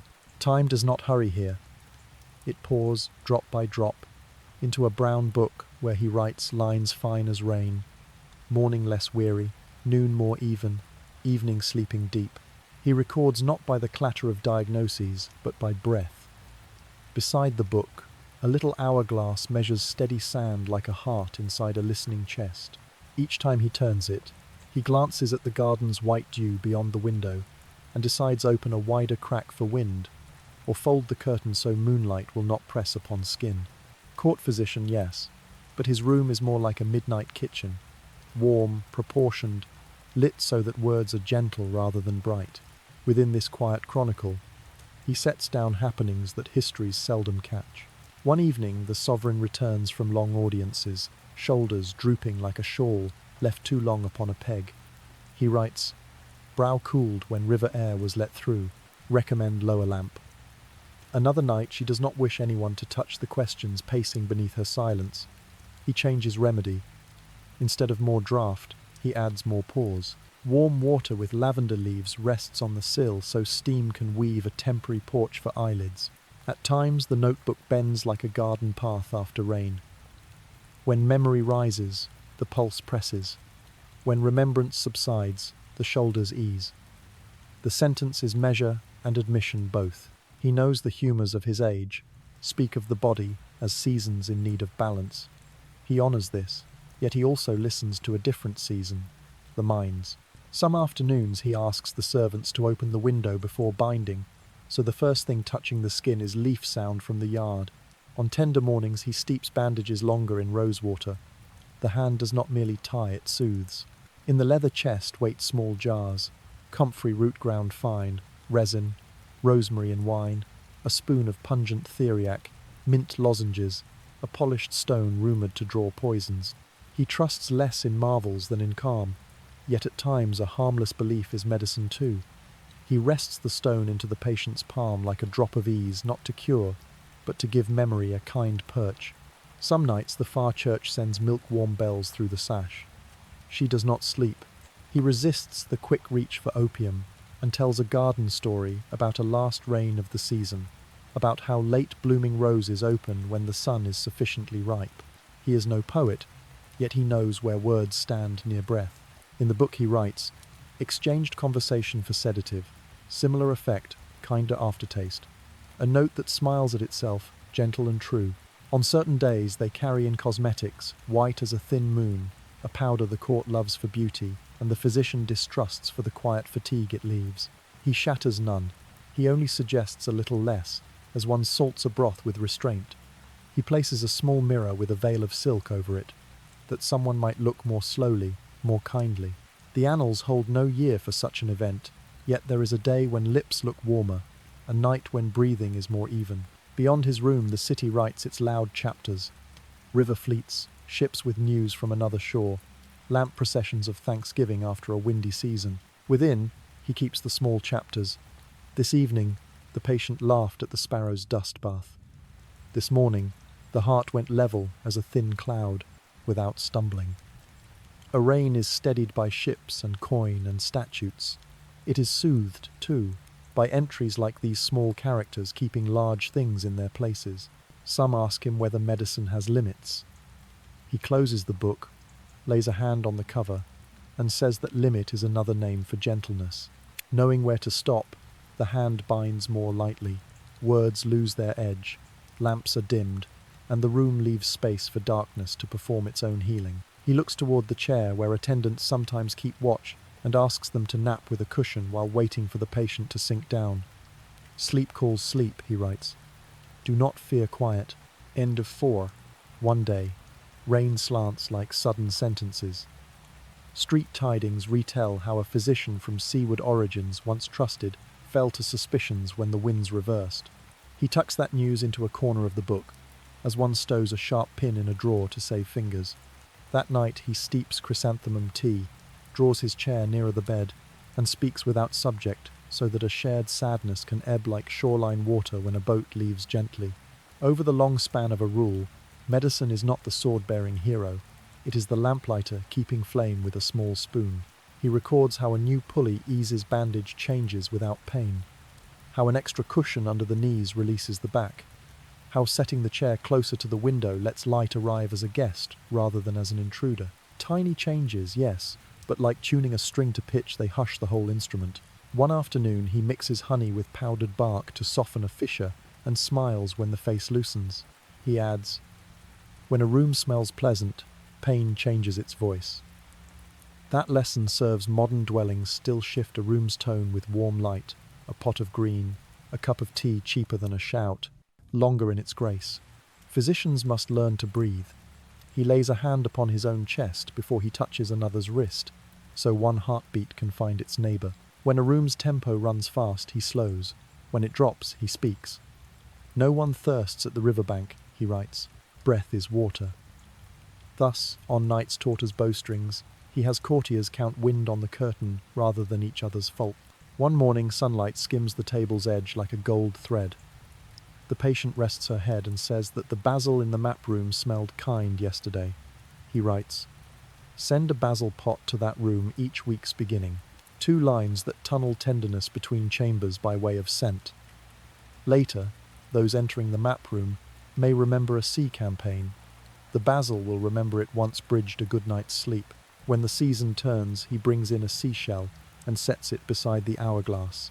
He jokes, when the glass is silent, the shell shall tell.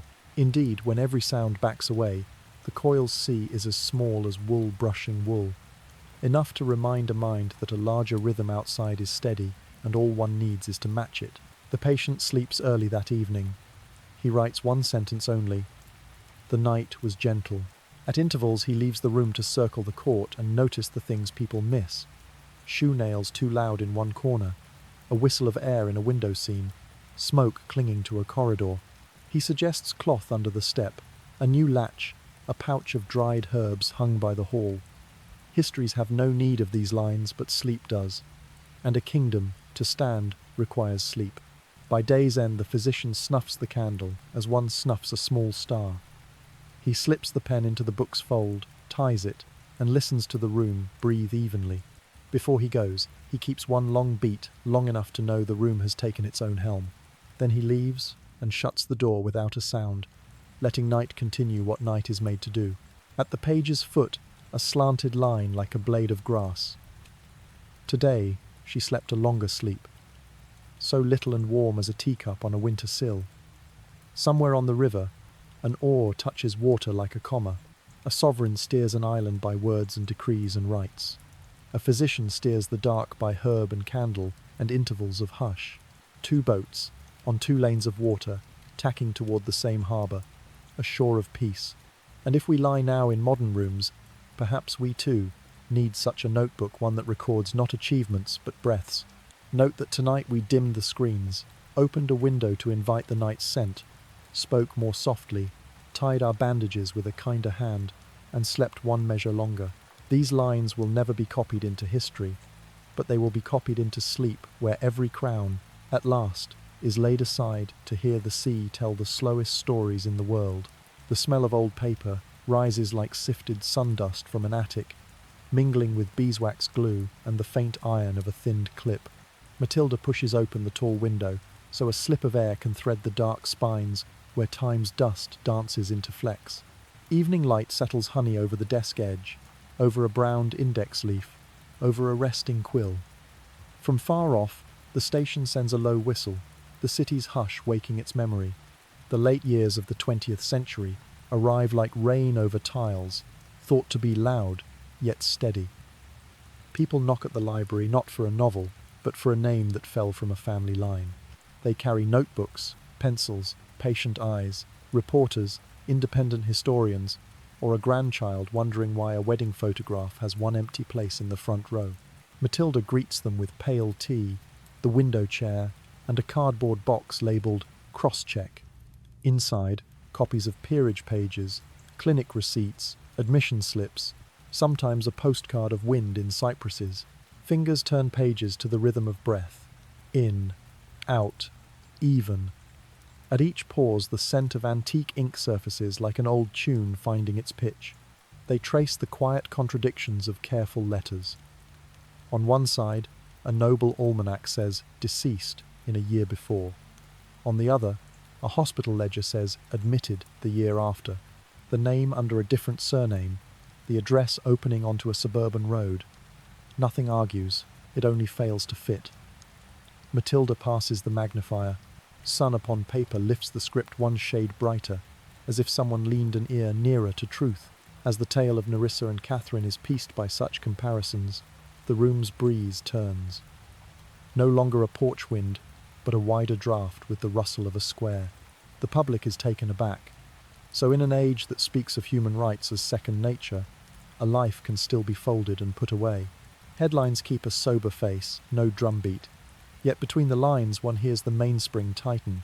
How long have we believed the portrait of a model family? And how much blank margin have we overlooked? Some doors, once tight, breathe. Here, a white wreath on grass. There, a short speech read slowly. An apology without fear. Elsewhere, the doorkeeper simply shuts early, as if a longer shade could cover a wayward sunbeam. Matilda makes no verdict. She adds a note to the calling book. Certain answers choose silence as their voice, and wind hears anyway. Retired witnesses visit, coats scented with rain, shoes softened by distance. They recount not by timeline but by scent and light. The soap of a quiet ward corridor, afternoon pooling on a clothesline, a music box that was never fully wound. They speak slowly to give each image a seat. Sometimes they laugh at a small thing, the girl who called a candle Little Moon, and Summer pours a sip into the room. Outside, modern streets flare. A single old photograph crosses oceans in a handful of breaths.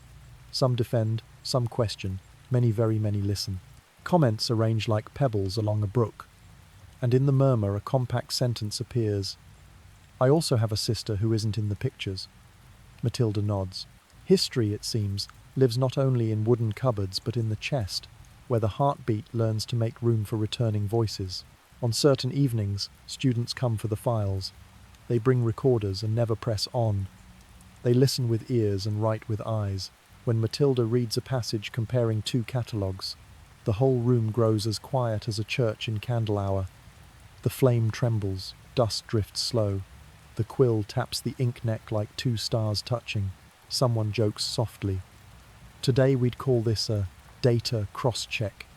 Smiles all around, grateful ones, for though language changes outfits, the seat offered is still for truth. News keeps travelling like small boats along a narrow canal. There are statements, corrections, shared remembrances, and valuable stillnesses, spaces where families reread themselves without fanfare. Questions rise like wind before rain. What responsibility does royalty bear now? Should institutions that cooperated speak to the past? How will history write those once erased? Not every query finds an instant answer. One thing happens at once. Listeners practice hearing deeper, slower, as if attending a song with many parts in which the quiet line no longer gets drowned. Matilda lays a little map on the reading table, sketching ties between convents, homes, and dirt roads. Along its edge she pins pale notes. Here a letter unsent was written. Here lavender kept a smile. Here a reception desk replaced a name with a muted surname. Each slip is a gentle tack, nailing no one to a fault, only bridging a way over old water. Night wind folds like hands smoothing a quilt. In another city, someone stands at a mother's wardrobe and understands a gap between hangers.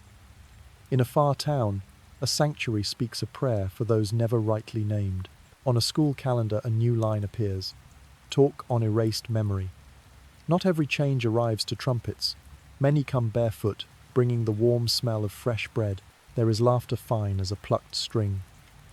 A grand office publishes guidelines for transparency, yet the appendix is thicker than the brief. A press conference spends a forest of gracious synonyms on "we acknowledge," then forgets a chair for the one once left out. Matilda calls these chalk clouds on glass. One wipe, and they vanish, yet dust remembers the way home. Night inks itself along the page edge. Matilda gathers the copies, ties them with a thin jute, and sets them in a wooden box. She does not lock it. She sets a candle on the lid, the flame a last button fastened on the day. Before leaving, she writes in the calling book. Truth has a habit of returning by the smell of old paper and the sound of breathing. She dims the lamps and lets the night air do the rest, stroking page corners, murmuring like a distant sea, carrying back names that once were dim to a brightness just right for sleep. Morning opens with a thin ring of cloud, a veil across the lake, so every sound arrives half a beat softer. From the library window, Matilda watches birches sieve sunlight into bright coins scattered on the steps. Inside, a small projector rests like a sleeping fish, the screen rolled and waiting. The smell of old paper meets new plastic as if two seasons touch palms, and between them the house breathes evenly in, out, like a calm sea leaning close to tell a tale. On the wooden table lies a new packet. Ultrasound silver, supple charts. The alphabet of genetics marking tempo in a human score not yet learned. Matilda touches the smooth sheet. It is cool as mist. Letters A, T, C, G, braid into strings. Starry chimes, both clear and mysterious. The world now hears a fetal heart earlier, understands possibilities earlier, and asks questions earlier. Earlier is not always gentler. Even along a still shore, a whirl awaits a steady breath to loosen it. She draws the screen and starts the lamp. A mild white spreads, skimming chairbacks and sketching a pale lane through air. On the cloth a wave rises and falls like a mother's hum. Margins carry gentle phrases, early counselling, needs-based care, inclusive education. A corner holds brisker, taps of language, screening, optimize, risk reduction. Even words can breathe, spoken slowly they soften, hurried, they harden like glass in cold. A small audience enters, sleeves brushed by city wind. They have come to ask how history looks into now. If long ago a door closed for fear that difference might rattle a perfect portrait, will we, before our lit screens, open a window and let wind in though the velvet stirs? Matilda nods, seats them by the casement. A pot of rosemary gives off green scent on the sill. An old answer waiting here a long time, She shows an ultrasound, no names, no faces, only a forming shape, a hand as small as a fresh leaf. Each listener hears a tap inside. Thump, thump, like rain at a wooden frame. Matilda speaks slowly, a coloured thread drawing an even line. Technique gives us news early. News is only raindrops. The way we close or open our hands is the climate. The words fall without a sound and leave a ring of light. She turns to inclusion. Classrooms whose doors open to gardens, where wind crosses drawing tables, where different hands hold a single pencil, where pace is counted by eyes that meet. One photograph shows a boy watching water light on the ceiling. The caption reads, "A science lesson on reflection." His smile resembles the smile when a new candle is lit, new light arrives, and the room warms a touch. A quiet sigh moves the room, not from grief but from a wish to walk slower, so the sun coins on the tiles are not missed. On the next page, Matilda lays a clipped article. Places where pregnancy termination is very high when Down syndrome is suspected. She does not read aloud. She rests a fingertip on the margin and asks them to hear the garden air. A sense of safety, she says, sometimes wears the cloak of perfection. Silence follows, rosemary and open ink faint in the room. A thin laughter, string light, appears when she adds, "And today we have dazzling dashboards that measure happiness with bright little faces, so helpful, provided we still ask, how is the breathing?" A student mentions laws, protections, supports for families, training for teachers. The sound carries the cool iron of chambers. Passing the window, it mingles with green. Law is a roof, Matilda says, and kindness is the flame. A roof without flame leaves us cold. A flame without roof goes out in rain. Both are needed, seed and soil. Heads nod. Hands drift to chests, an old gesture shared by hearts that wonder, do I keep a place for a breath unlike mine? She tells a little-known story. A hill hospital quietly changed its ultrasound room. Warmer bulbs, softer machine tones. Waiting chairs turned toward the garden. A leaf small change. Many leaves become shade. In a village school, a teacher hung wind chimes as bell, only to remind that air always has a door to enter class. Such small things topple no dynasties. They warm the hands. Outside, the afternoon lays its honey thread across the floor. Matilda closes the screen. The room returns to Wood's amber. From the calling book she draws a fresh page, not to indict the past, but to tie today's hands away from repeating the old motion of framing someone out. If once, she writes, wealth could have chosen welcome and yet shut the door, then now when we have laws, classrooms, manuals, the lone question is whether we will open the window. Brown ink soaks the grain like rain into soil, quiet, persistent. A guest asks to share. A grandmother hid a photograph of an uncle for fear of talk. When moving house, the picture slipped from its frame and the thin glass cracked. Everyone bent, and lifting it they saw the only broken thing was the glass. The smile within remained whole. Laughter warms the room, the laughter of those learning to tell truth from casing. Lights dim. Outside, chestnut leaves play background music. Matilda invites them to the window. Breathe deeply. One for the present, one for the past. One for a child somewhere learning the names of winds. No slogans, no flyers. Only a wider slit in the sash, as someone once widened to let moonlight in and lay a bar of silver on the floor. Moonlight does not argue. It simply helps us see one another. When the room is empty, quiet pools. Matilda folds the fabric and sets it on a chair. She takes a blank envelope and writes a note to tomorrow. Do not let technique swim alone. Tie it with a thin cord to the ribcage. The cord does not tighten. It reminds that every curve on a screen needs a hand to hold when weather turns. She lights a candle and leaves it standing as a soft period at the day's end. Night passes the porch and leaves the rivers cool. Far off, the city blazes with sleek signs and glossy slogans. Universal inclusion, equal chance, data guided. Good things, Matilda thinks, provided no one forgets to open a window. Sometimes a thread of air can do what a fat report cannot. Help a heart unclench. In that air, if we listen, we will hear a name called very softly, not through speakers, but enough to change a room's light. She closes the book and the door, and leaves the library to its even breath of wood, paper, and small flame. Night draws a thin blanket to the shoulder, warm, never heavy. Somewhere a night bird marks a beat, then rests. Old questions may lack new answers. It is enough that they are asked in a gentle voice. The lake smooths, and any whirl that remains becomes a wider ring for a little boat to pass. A cool afternoon drifted into the study like a silk ribbon falling slowly across the wooden desk. Resin from the shelves mingled with the faint tea and a garden breath of damp soil. Matilda slid open a heavy drawer. The rails murmured as if someone inside spoke in hush. In her hands lay a grey cloth box, edges rubbed smooth by many openings and closings. She set it down, touched the lid, and felt the room take a deep breath and let it go, understanding, perhaps, that here one speaks in a small voice. The first papers lay like quiet fish in a glazed basin. Non-disclosure pledges, clauses on family honour, lines so familiar they turned invisible. Black ink, impeccable scriptbird tracks on snow, yet between each upright stroke spread a coolness, lips pressed by the seal of letters. Matilda traced the grain of a page, hearing the faint hush of dry leaves, and paused at a short sentence. The family agrees not to comment. She smiled lightly, only to keep the air from icing.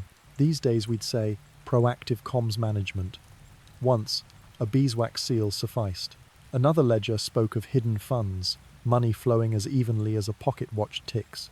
Hand notes named facility fees, nursing support, private household costs. Sums needn't be loud. They walk on carpet, wrapped in silk, trading envelopes, couriers, labels, with steady payments, questions ash down, never gone, just a fine grey across memory. At the margin, someone sketched a small flower, a petal as quiet as a breath in a closed meeting. She turned to admissions. Names swapped a surname, birth years shifted a season, hometowns angled toward another river, deviations as light as breeze, enough to unmap a seeker. Tucked between forms, a family portrait, beautiful in its architecture. Parents centered, children winged, screen behind, vase before. A poised vacancy in the left corner invites the eye to rest without knowing why. That composition has talent. It naturalizes absence. Hallway sounds rose from the paper, soft soles on stone, spoons against enamel, a bell for routine, persevering voices that said, "Quiet, please." A rule sheet wrote it plainly. Eat, sleep, line up, keep silent, make beds, checks. Such rhythm sands the individual the way waves round a named pebble. When care repeats without naming the flower, the plant survives, yet does not bloom. Matilda breathed slowly and felt a hollow in her chest exactly the size of a hello unsaid. She paused at periodic reviews. Columns tidy, remarks proper, eats well, sleeps fine, low interaction, requires supervision. No row for likes the smell of new bread or smiles at rain. Sometimes a pencil thread sprouted through the straight rows like grass. Today he watched a band of sunlight a very long time. No signature. It was a breath stepping over the fence. Matilda touched her own note with brown ink. To name is also to care.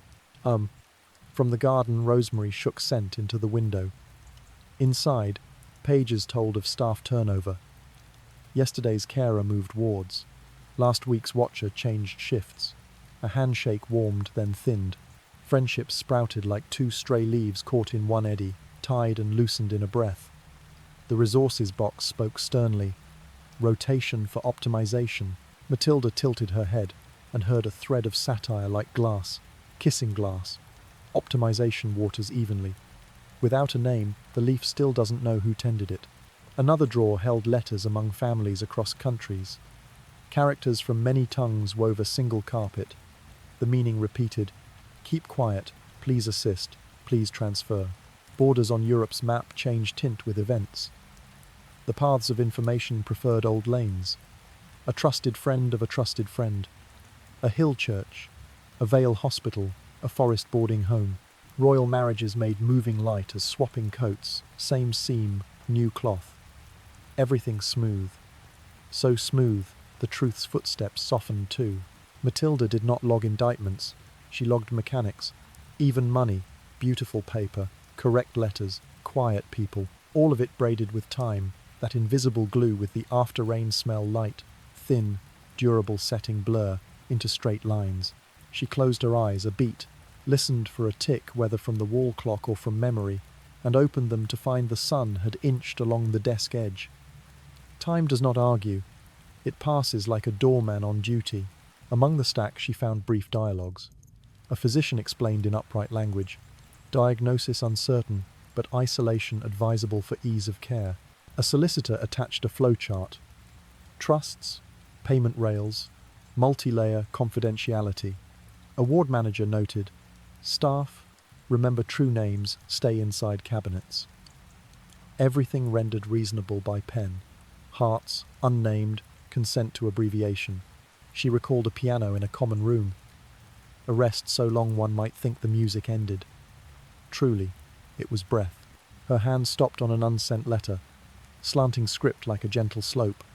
The last clause reading, "We do this for the greater good." The greater good, a broad coat that warms while hiding the trembling hands.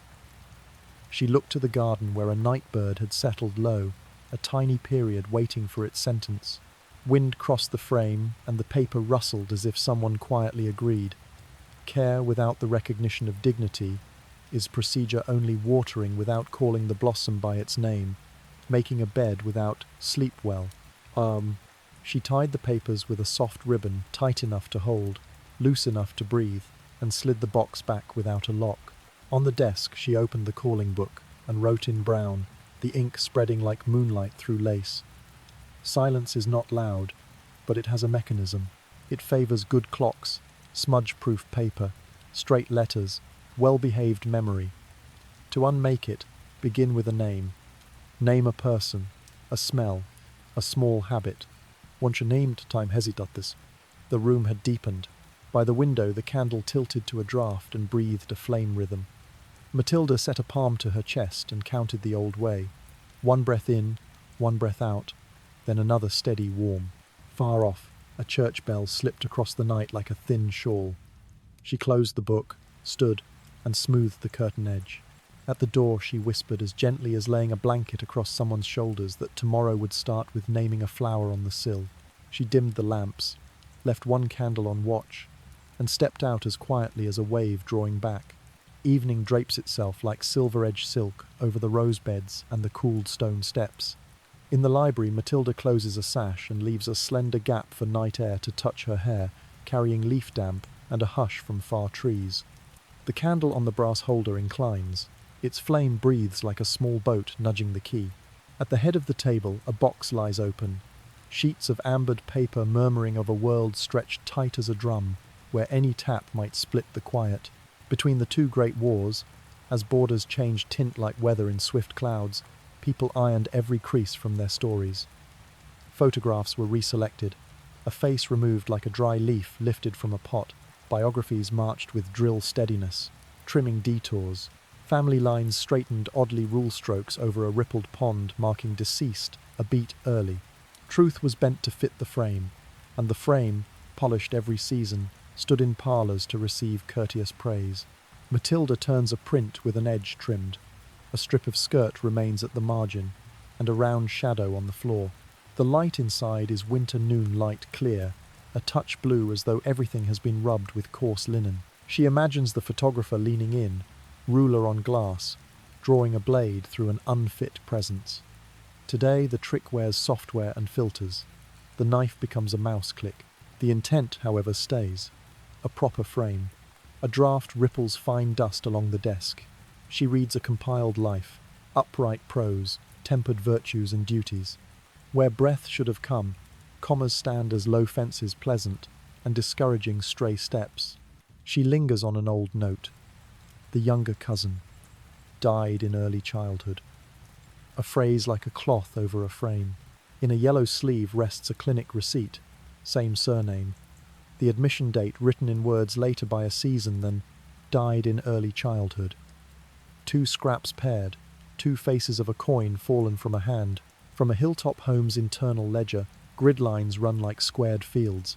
Meal hour, sleep hour, walking hour, quiet hour. Newcomers are fitted to the rhythm like grain to a basket ladled, measured by eye. The rhythm saves kitchens from spills and nurses from lapses, yet rubs away contour. The girl who once called a candle Little Moon becomes positive response to visual stimulus. The hushed boy who loves listening to rain by the window is filed as prefers proximity to casement. Care without naming devolves to procedure, watering evenly without pausing to ask, "How are you today, my flower?" Aye. The invisible effect spreads like dew. A child raised inside low-voiced walls learns to step without sound, to smile enough, to speak enough, to exist like the shadow of herself. You must not be present. No one writes the line, yet it lives in the hand that draws a door shut, in the family portrait stopping at a right number of faces, in a table that keeps one place spare yet never calls for a chair. Later, grown, the person's speech may be ceremonially complete while the heart waits for a name. The scratch does not bleed. On cold days, the skin still winces. Nor are the children alone. Parents turn through prayer leaves, seeking a word for the knot behind the sternum, and leave the page unfinished. At times they write letters and never send them, or keep half a diary and tuck the rest into a book. Siblings circle each other like planets believing their orbits straight. One tilted sentence years later will sway a private sky. Attendants, nurses, servants learn to hold like pillows, supporting without leaving a mark, setting down without a signature. Matilda sets a palm on a management memo. Avoid excessive attachment between staff and residents. Beneath it, coil rotation, rosters and talk guides. Everything intends to keep the surface smooth, though fish still move underwater. She breathes so lightly it would not disturb a needle. In the building's memory, linger a laugh between two checks, a hand clasp that turned a panic, a meeting of eyes that stood in for "we are here." Such little stars may not light the cover, yet they make the night less deep. In another letter she finds an intent: bring the child home. Below trail signatures and staircase conditions, assurances, supervision, respect of image. The family wishes to open the door. The street wind remains cold. Old covenants root like ancient trees. Honor is a pain over the picture, and every passerby peers through to judge. So they stand in the threshold, hand on the latch, hear the faint cry of the hinge, and stop. A delayed choice becomes household pattern, a chair by the window left empty, known to belong to someone, seldom dared to be used. Institutions that live on secrecy grow skilled in keeping it. Their records are immaculate, rules complete, gardens scented with herbs and hedges trimmed like a comb.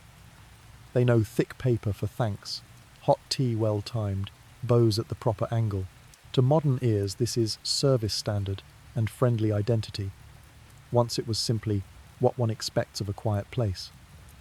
Yet even there, someone sets an extra stool by the waiting room window for the person who might want to smell rain. Time moves like a night train, lamps sliding along sky. Apologies arrive late, not false, only slower than a heart's-old fracture. Some graves on the cemetery's edge bear no names. Grass makes no complaint. Some memories sit like empty rooms, where dust lifts into light columns once the door is opened. Matilda copies into the calling book. The peak of concealment makes no roar. It only changes the wind of breathing. Invisible wounds do not shriek. They teach shoulders to close on weathered evenings. Beyond the walls, the modern city runs on diodes and bright screens. Transparency falls like first rain, and inclusion is embroidered across cushions. Yet among darting messages, an old habit slips back in new clothes. A name removed from a chat frame, a choice guided by fear of imperfection. Matilda lays down her pen and warms the candle so the flame only tilts. Remembering is not to prosecute the past, but to warn the hands of the present. Do not repeat the old gesture.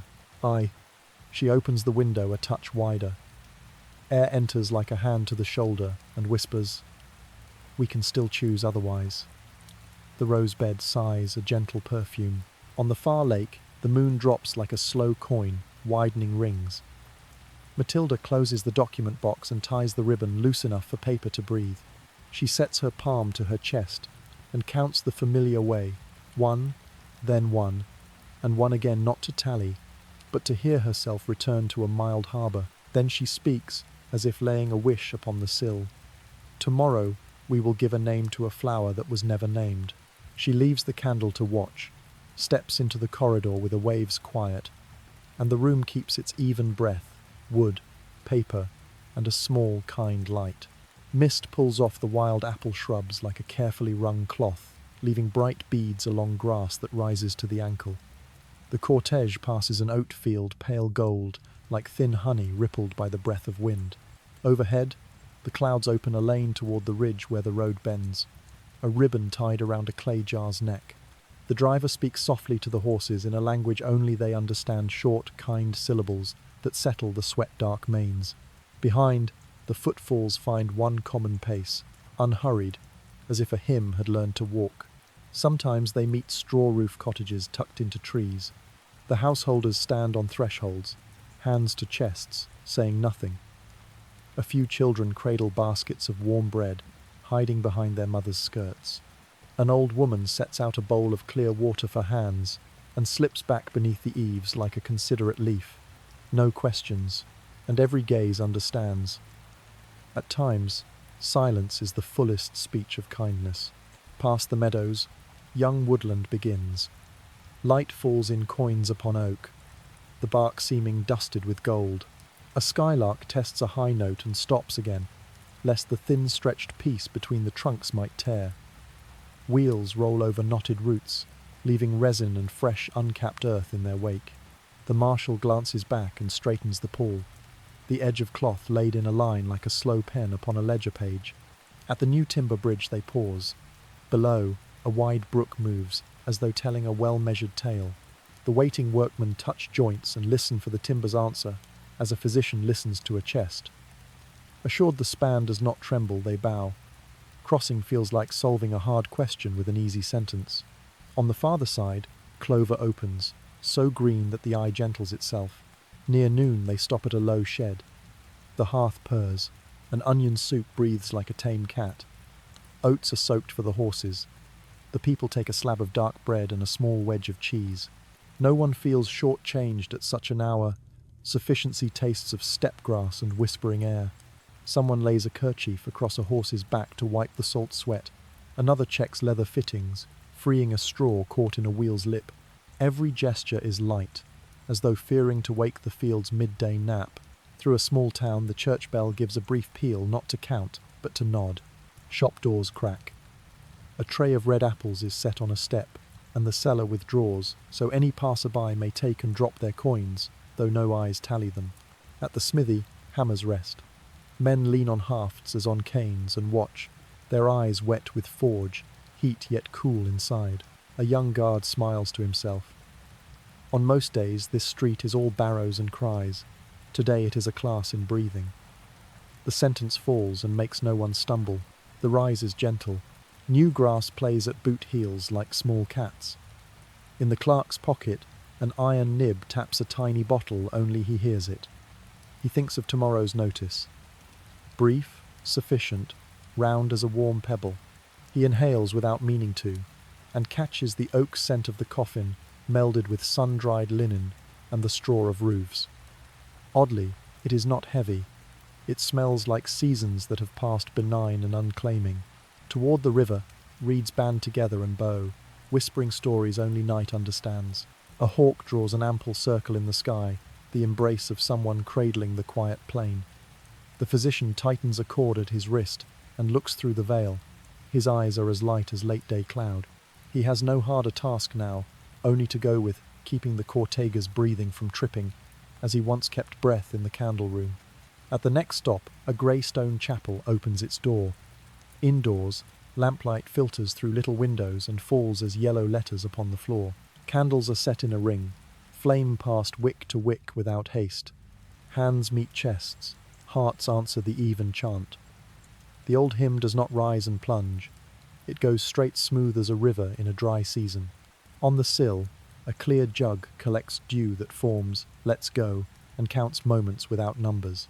Night draws thin silver lines across backs of horses. Watches change. Cloaks rise up around shoulders. A granary lends a dry alcove for the wheels. people lean to walls and curl their coats like nests. No one speaks of the big wins of a life. They speak of extra cinnamon for morning pastry, of the old road from here to the last rest, and the bends to take early to dodge thick fog. A thread of mild satire glows. The marshal says that if a modern traffic office were around, it would advise stand in the steady breath lane and avoid peak noise routes. At Candlewatch, the sash is eased. Wind leans the flame a breath and leaves it. Beyond, the river shifts as a sleeper turns toward warmth. The sky holds only enough stars to know the way back. The clerk opens his leather book and writes a soft line. One more hill, one more bridge. The train keeps like low water, not spilling banks. He shuts the book and hears the pages meet like two palms clapping once. They rise before the roosters test their throats. Mist has not yet resigned, dusting hair and hat cords and the edges of wool. Fire wakes. The oat porridge is thick and kindly as an old counsel. Someone cuts bread. Someone pours tea. Someone smooths a mane. Someone checks a buckle. It is a dance long, rehearsed, no extra motion, no gritted teeth. When the sun touches the chapel cross, shoulders lift, feet take the side path, and the cortege enters the pale road of sifted stone. From here to rest, weeds thin and stones show. Old walls keep pace like elderly friends who listen more than they speak. The last turn goes between straight yews. Wind through the dry needles whispers like paper. At the gate, the wardens wait in grey, palms on hilts not to display but to be scented. The leaves swing slow, heavy planks that do not groan. They exhale a small, civil dust. Inside, grass is cut low and smells of wet green. Stones lie like bound books with names tucked into their own shade. They move the coffin along the path, past old roses, past a small fountain breathing round drops. Each step is a period, and these periods arrange themselves into a complete sentence, the sentence of a life that kept its measure to the end. Little is needed in the words. The priest reads low, a voice like falling mist. The physician lays a hand on the lid, one heartbeat longer than custom, the way one hand rests on a friend's shoulder. The counsellor says a short sentence no longer than a single stick of incense and stops. The clerk records those few proper words, his strokes slow as a bird coming home at day's edge. As the earth begins to fold, no one cries loud. Tears, if any, fall like sun showers, not enough to wet a coat, enough to cool a brow. A draught runs the yews and reminds hats to be set. On the ledge, white flowers are placed, no bow, no ribbon, only the faint green of leaves. A butterfly, from nobody knows where, sifts itself into the new light and is gone. In that minute the far city seems to breathe out. Morning becomes morning again. Toast finds its colour. Bells, name-work hours, children shoulder books. Life, in some exact way, has learned to go on with lighter heels. On the road back, quiet remains the companion of choice. At one bend, a roughly shared apple. At another, a story about a stray dog that led them in the night, tail wagging toward the chapel, as if the world itself had joined the rite. Afternoon shadows lengthen along horsebacks, saying the step keeps room for courteous partings, no need of stage, only of breaths that agree. If a lesson is to be brought forward for our age, it might be this plain. Walk slowly past what is sacred. Speak softly when a sentence must travel far. Let great tasks match the weather of the body, and when you see someone off, tend the pulse of those who remain. The road toward the quiet prairie has shown that each breath, each footfall, each candle set in its proper place, can turn a heavy day into a light one, like the last cloud dissolving from a hilltop. When the city rises through thin veil, the cortege loosens into its several streets. The physician stops at a chapel by the river and kindles one more small taper. The old counsellor pauses at a study door, lays a hand on the latch, draws it back, and decides that today the letters may read themselves tomorrow. The clerk opens his book and puts in a single line. We have come to a peaceful place. As well-mannered words do, it closes of itself without the need of a period. Above, a torn white cloud makes way for blue. Below, water knocks the hull with a sound like cups touching to honour a modest homecoming. Morning enters on the scent of wet leaves, and a young sparrow's practice notes, round as beads falling along the eaves. In the garden behind the library, dew clings to the rim of a porcelain basin, mirroring a sliver of sky like a thin coin of silver. Matilda walks the gravel path, her hand brushing a ribbon of moss that wraps a heart-shaped stone. The garden looks mild, yet if you pay attention you'll notice a few paths the ivy has deliberately braided shut, and, in the far corner, a wicker chair veiled with a white cloth, as if someone had asked, "Do not move." Wind passes like a lullaby, carrying rosemary and a trace of yesterday's vanilla tart, turning the air into an open letter, waiting only for a name on the line. She stops by the old chestnut and touches a round scar like an antique coin. The tree has borne many storms, and still casts generous shade. That shade falls upon a narrow brick. Walk the path into the garden's forbidden quarter, where hibiscus hedges are trimmed into low walls, like steps for an unspoken rite. Matilda lifts a leaf and finds a dim wooden tag, "Private Way." She smiles in breath. Every family keeps such a path, not for showing but for hiding, not down to the lake, but through a span of hush. Concealment, seen near, misaligns the standards between person and person like a brick set one row wrong. In the folio she carries are handwritings of doctor, solicitor, and superintendent people who should have stood by the empty chair and held a place for the missing name, yet ended by drawing the curtain. A doctor writes, "For ease of care, recommend separation." A solicitor adds, "For family honor, advise absolute confidentiality." A manager notes mildly, "For order, restrict visits." These fours build a hedge so stout that sunlight loses its way. Under the hedge, a few wild daisies still open, small as nature's courteous descent. Near the water jar, Matilda sits on the veiled wicker chair, peels back a corner, and sees the hollow of a long-kept posture, traces of someone who sat and was never mentioned. She thinks of maids and nurses, hands that know how to set a pillow low so breath has room, how to warm a cloth to quiet a shiver. They carried secrecy to the end, like a pocket candle they dared not light in the square. Sometimes the secret was a hidden devotion, loving without permission to say love, remembering under the label work. In this century we might call it role conflict. Then it was simply keep your mouth. A breeze brings chapel bells from the village edge, metal fine as a hair tapping the morning. Religion ought to be a place for setting down the hand and finding warmth. Interpreted stiffly, it becomes a license to exclude.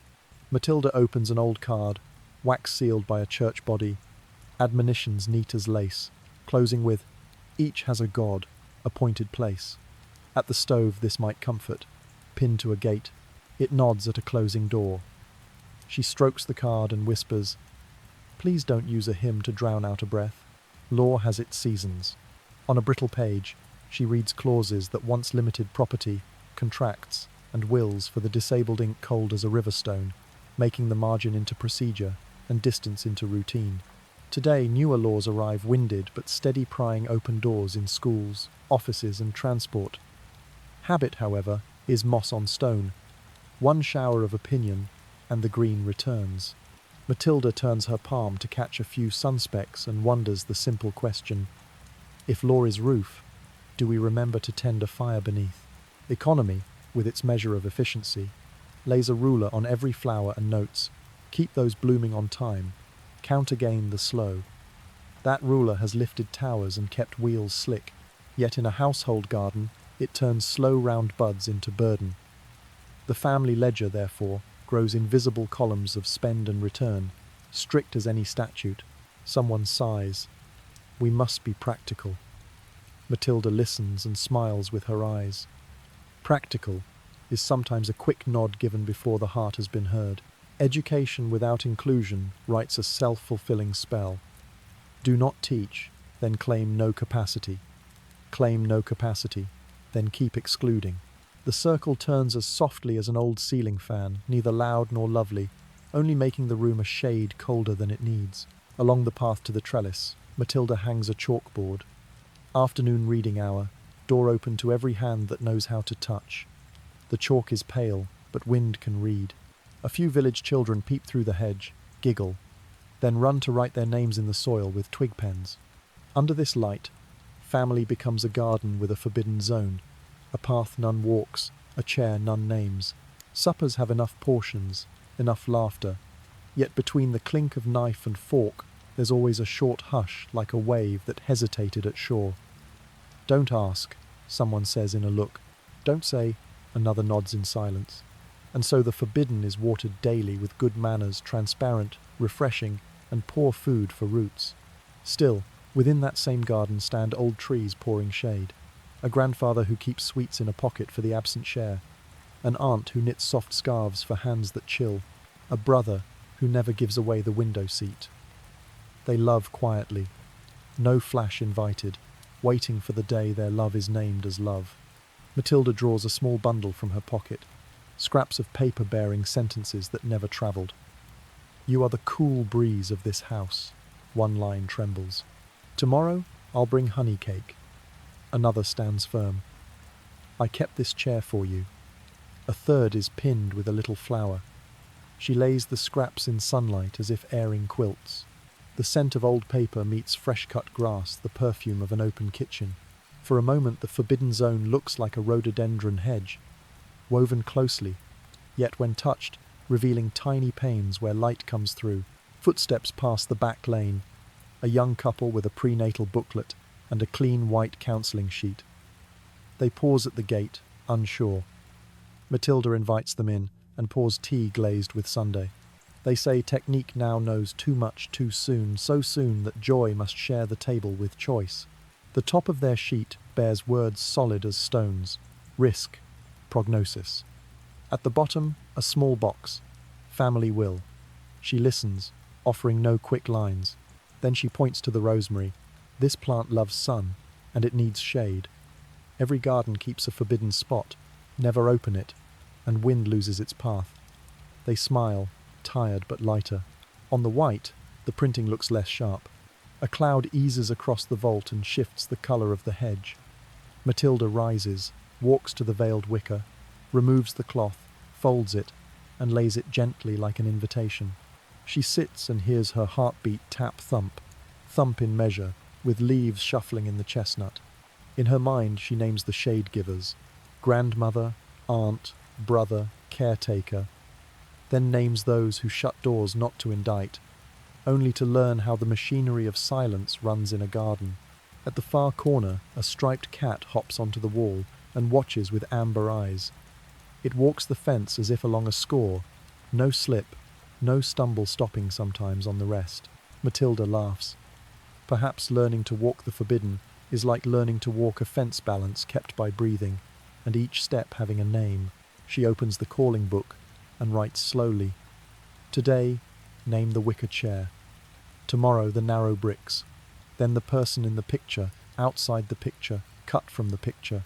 Once things have names, the garden thins. The sun tilts and spills the last gold coins onto the gravel. Bells again shorter, rounder close, a gentle parenthesis. Matilda dusts the chair's rim, stands, and walks to the gate. Before the latch she turns and says softly, "This chair has a guest." Wind understands, stroking the white cloth as if greeting someone who will come not in a hurry, but certain, and the garden, though it still keeps a forbidden zone, seems to widen just enough for a light footfall to land without snapping a tender stem. The lake brightens with a thin ribbon of silver as morning slips through the birches, as if someone had laid gauze on the water to test the wind's direction. At the sill, Matilda parts the curtain and lets light soak into the wood. The air is cool, old paper meets warm tea, and farther off the city wakes on cat, soft steps. She paws, hearing the round, gentle sound of liquid touching porcelain, then opens the box of clippings, letters, and notes from the late 20th century, when wind began to turn and the long quiet ice gave a breath-fine crack. The first notice arrives as a grainy photograph, the gate of a once silent place. Someone stands there, not chanting, only setting white flowers on the steps. Matilda lays the picture in the reach of morning so time can brush a scar. Next comes a comparison of peerage, with ward lists names once written astray placed side by side, asking nothing loudly, only sharing presence. A draft passes the curtain, paper trembles, The story has stepped onto the porch. Questions gather, steady rather than sharp. What responsibility is owed the forgotten? How should history record what was intentionally erased? Letters arrive at the library, some in bamboo-thin strokes, shaking yet clear, telling family stories, some as postcards with a drawn empty chair and 4 words on the back. There is still room.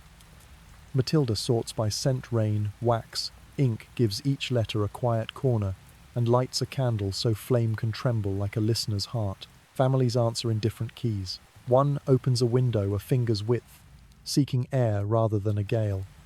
Another chooses silence, believing silence has its own dignity. Between them, the disability rights procession comes on like people bearing paper lanterns, lights not harsh, only steady. Voices sparing of slogans, generous with persistence. They remind everyone that royal tales are merely the tip that beneath, in countless ordinary houses, forbidden zones once stood like hibiscus hedges at garden ends. Remembrance is hardest when records are thin. Maps hold white patches, ledgers hold blanks. Photographs keep careful cuts. Matilda pairs a gap with a candle and writes in the calling book. The void itself is evidence of erasure's thoroughness. The line lands like dew on grass, quiet, cool. At vigils, people read names. When they meet a name with no detail, the whole room keeps one breath. That silence, oddly, is not empty. It is a bell that does not ring and is still heard. New stacks sit on Matilda's desk. Genetics papers, charts regular as gentle surf. Knowledge arrives earlier, sharper, letting one glimpse what sleeps in a human kernel. Yet a glimpse of tomorrow can loosen today's grip. In a twilight talk, a young mother says she knows so soon she must weigh before she can rejoice. A young father says he fears choosing between 2 heavy words.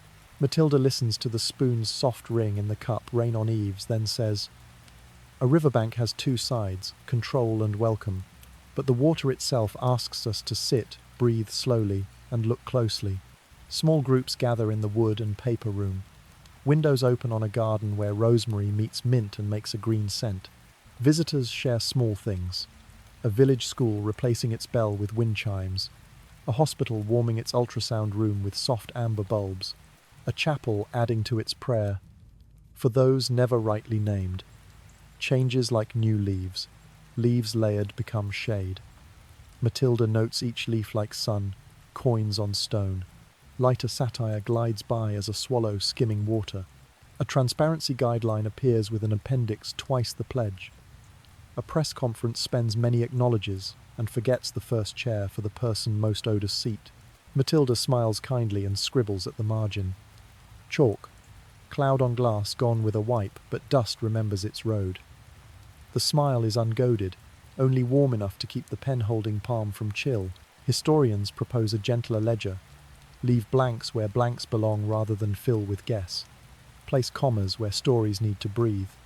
Tilt the script where memory still trembles. Matilda rearranges the cabinet and pins pale notes. Materials missing record, why? Witness by scent note rain. Photo cut note the corner. Thus, history stops pretending to be round and sits instead as a companion who pours tea and lets you finish a sentence. Outside, evening draws down like thin honey. Shoes pass across the court with a hush of grit and fade. Matilda lights another candle near the gratitude stack from families who dared to open a window. One letter says, "We ask no praise, only a place to set a name." Another, shorter, "Today we moved the wicker chair to the porch." Plain sentences, paving stones for cautious feet. On the table she spreads a river map. The stream is a soft line dividing yellow fields. On one bank she writes, "Control," squares of statistics, forecasts sharp as sickles. On the other, welcome circles of breath, hedges of wildflower. She asks no one to choose at once. She invites each to set a pebble on the shore they need to sit today. Then she floats a leaf, watching it wheel, unhurried, and go. Water, being water, teaches with its going no rush, no force, no stopping. Night enters on wind, smoothing the hall, the candle bending in ascent. Matilda closes most of the sash and leaves a slip of moon. She writes in the calling book, "When the wind veers, ice breaks without a shout. It cracks in a breath. Our work is not to stomp the edge, nor to remain forever ashore. She sets the pen aside, lays her palm to her chest, and counts a mild measure, 1, then 1, and 1 again, not to tally, but to hear the soft mechanics of courage. Somewhere a church counts the hour. Elsewhere a night class ends with everyone practicing their names in round script. At another window, 2 young people fold their counselling sheet and decide to ask one more question before they sign.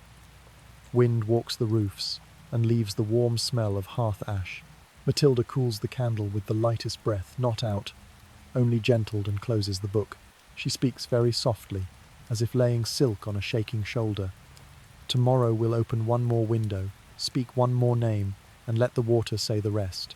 From the northern steps, where a thin moss keeps a deeper shade like a corner of memory, unwilling to fade the chapel, Keeper says that with each rainy season, the patch softens by half a tone. Not from scrubbing, but because time knows how to lay a gentle hand on every tale. First light slips through the narrow window, settles on bricks like a fresh ribbon.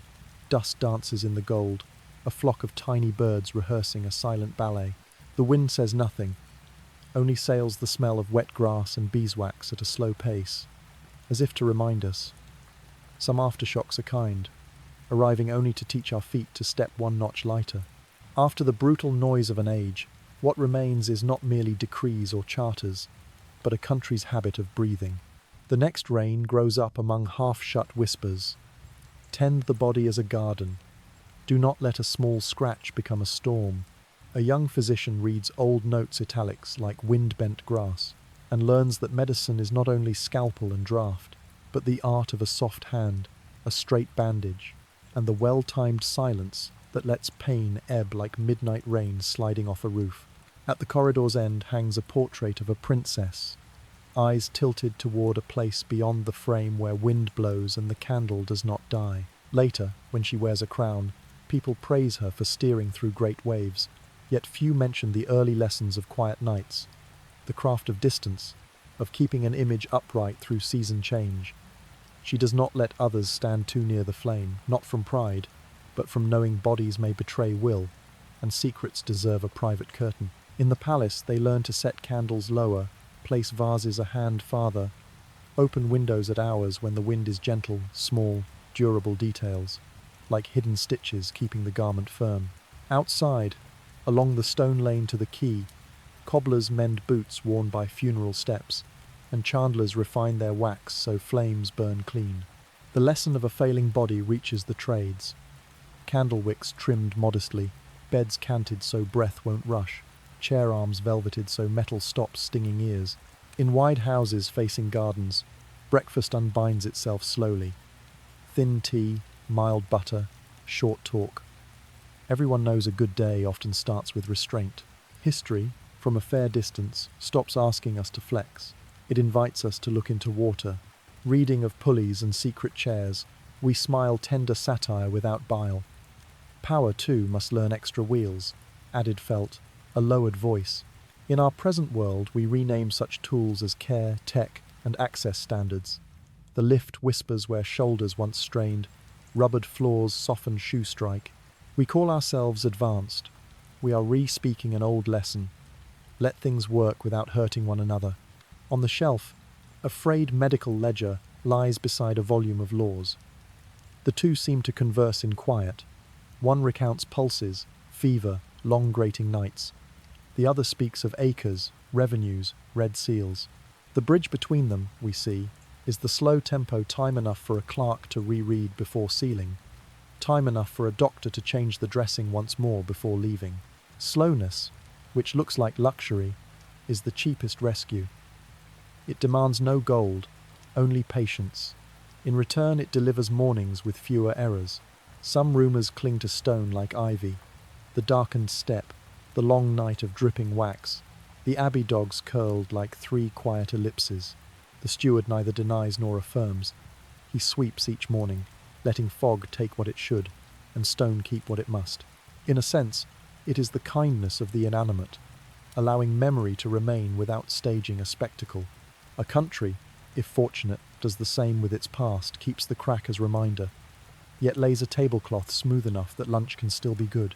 By afternoon, the thin sun withdraws from high windows.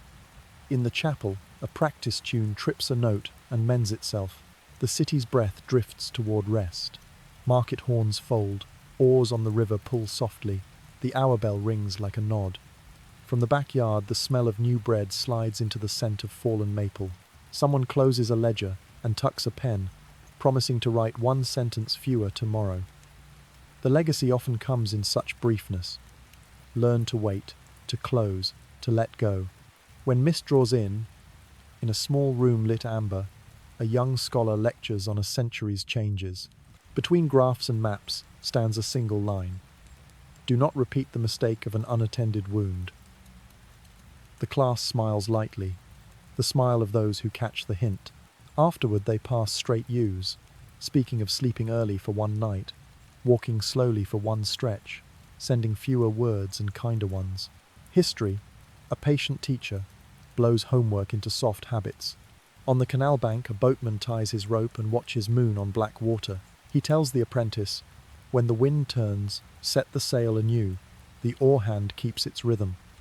The everyday motto sounds like counsel for a whole reign. Change what you must, keep what you must, especially the breath, and if a long-distance jest is permitted, we convene grand councils for the future, yet forget to reserve a quiet room for breathing. We collect sea charts, yet forget a simple scarf to keep hair from our eyes. Night settles, beading the old steps with countless white periods. Each bead is a small story concluded at its proper length. Inside, paper rustles, a feather brush lifts dust, candles sigh the soft noises of a hand-knit jacket around the house. Passers-by lower their heels without thinking, as though not to wake sleeping memory.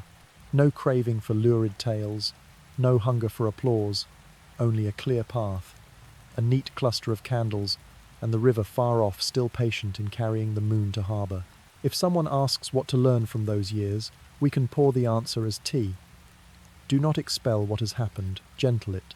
Do not ask flesh to work like iron, garden it. Do not take noise for power, take even breath for power. Let policy walk with life's tempo, law listen to footfall on wood, memoranda hold a margin where wind may pass. And when a crack appears in the wall, do not heap stones higher. First, rig a little awning, so rain will not strike. Toward midnight the chapel's door is shut, but not its quiet. Wind threads the stone, carrying beeswax, rosemary, damp rock. The dark step remains memory that no longer hurts, only a tender skin that notices weather. Above, the moon is thin like a healed cut. All the space breathes in and out, repeating the final lesson. Slowness is not retreat. It is how we go on without dropping one another. And so, from that night forward, the aftershocks are only gentle reminders. While the lesson like a small candle passes hand to hand, bright enough for those behind to see, low enough for the wind to pass without putting it out. Outside, the moon rests like a thin silver coin on the river, its light rolling over each small ripple, the way a hand smooths a child's brow. In the quiet library, Matilda draws the window in, leaving a narrow seam for a cool thread of air to carry the soft rustle of leaves. The candle on the brass holder is low now, its wick leaning, the flame gathered to a kind, small bead, warm enough to help the room remember that darkness, too, can be tender when a little light agrees to stay. She passes the desk and slides the name book back onto the shelf. Its spine touching wood makes a hush, almost a sigh. On the sill, rosemary breathes a green scent, an easy answer to a day's long questions. In the garden, a clay jar drops water at an even pace, like a heart that has found its place. All the stories of the day, trimmed photographs, unsent letters, half-open windows, the wicker chair with someone expected settle like silt at the riverbed. So tomorrow the water knows how to be gentle. Matilda lifts a match, then lets it be. The candle is enough. She draws a light shawl across the chair back, smoothing the edge with a motion that says, "Sleep well." A dry leaf slips through the frame and lands on the rug, the final syllable of a song. Farther off, wind goes along the trees, leaving a low hum, Earth's lullaby. The river keeps moving, not hurried, not slow. If you listen, you will feel how water learns to hold every stone, even the one that has tripped the wave for years. She steps onto the porch. Moonlight settles on the gravel path, laying bright coins in the dim between hedges. Each coin is a name returned, a breath called rightly. Matilda places her palm to her chest and counts the way she always does, not to number, but to thank the heart for going slow enough to hear the leaves whisper. Wind leans against her shoulder, cool but never cold. Night draws a velvet scarf across the roof and keeps the city's footsteps kindly outside. In that safety, the story closes itself the way a book knows its last page. Not sharp, not binding, only a quiet invitation to set heavy things down beside a fading flame. We have walked long corridors and gardens with forbidden corners, met hands that went unnamed. We have heard bells fall into afternoon, a pencil write a smile by the window, rain tapping a roof. Now, with the moon at ease, the river mild, and the door half closed, you can let your eyes touch the dark as they would warm water. If a memory tonight still bubbles under the surface, let it rise and widen, a ring that reaches shore and rests. If an empty chair remains in your room of thoughts, lay a light cloth on it for now. Tomorrow, open it. If a name waits by a window, speak it softly in sleep. The wind will remember the road. For this moment, only listen. Leaves breathing, the candle murmuring, the river carrying the moon slowly past the reeds. Matilda slips the latch, leaving in the room a brief amber of the candle's last breath. That final glow is not sad. It is a watchman changing shifts with night, a hand on your shoulder saying someone has been here to keep you. On the walk back to bed, she turns once and looks through the glass. The moon still hangs, a familiar smile. And though tomorrow may bring more questions, tonight needs only a gentle line. Enough now, rest. So lie down and let your shoulders fall like leaves. Let your breathing move like a tide. Let your lids close like smooth wooden doors. Give your heart a seat by the river. Set your bare feet in the cool and hear the wind in the trees as a piece of music written just for you. Then, when the room's candle goes out and another, smaller candle inside you keeps its warmth, allow yourself to drift. Sleep in peace. Night has laid the blanket, moon keeps the watch, wind will sing, and the river will carry all heaviness away. Good night to you, deep and safe sleep like a garden after rain, every path soft underfoot, and in the morning, when you open your eyes, sunlight will be waiting at the porch, knocking with a bird's bright call.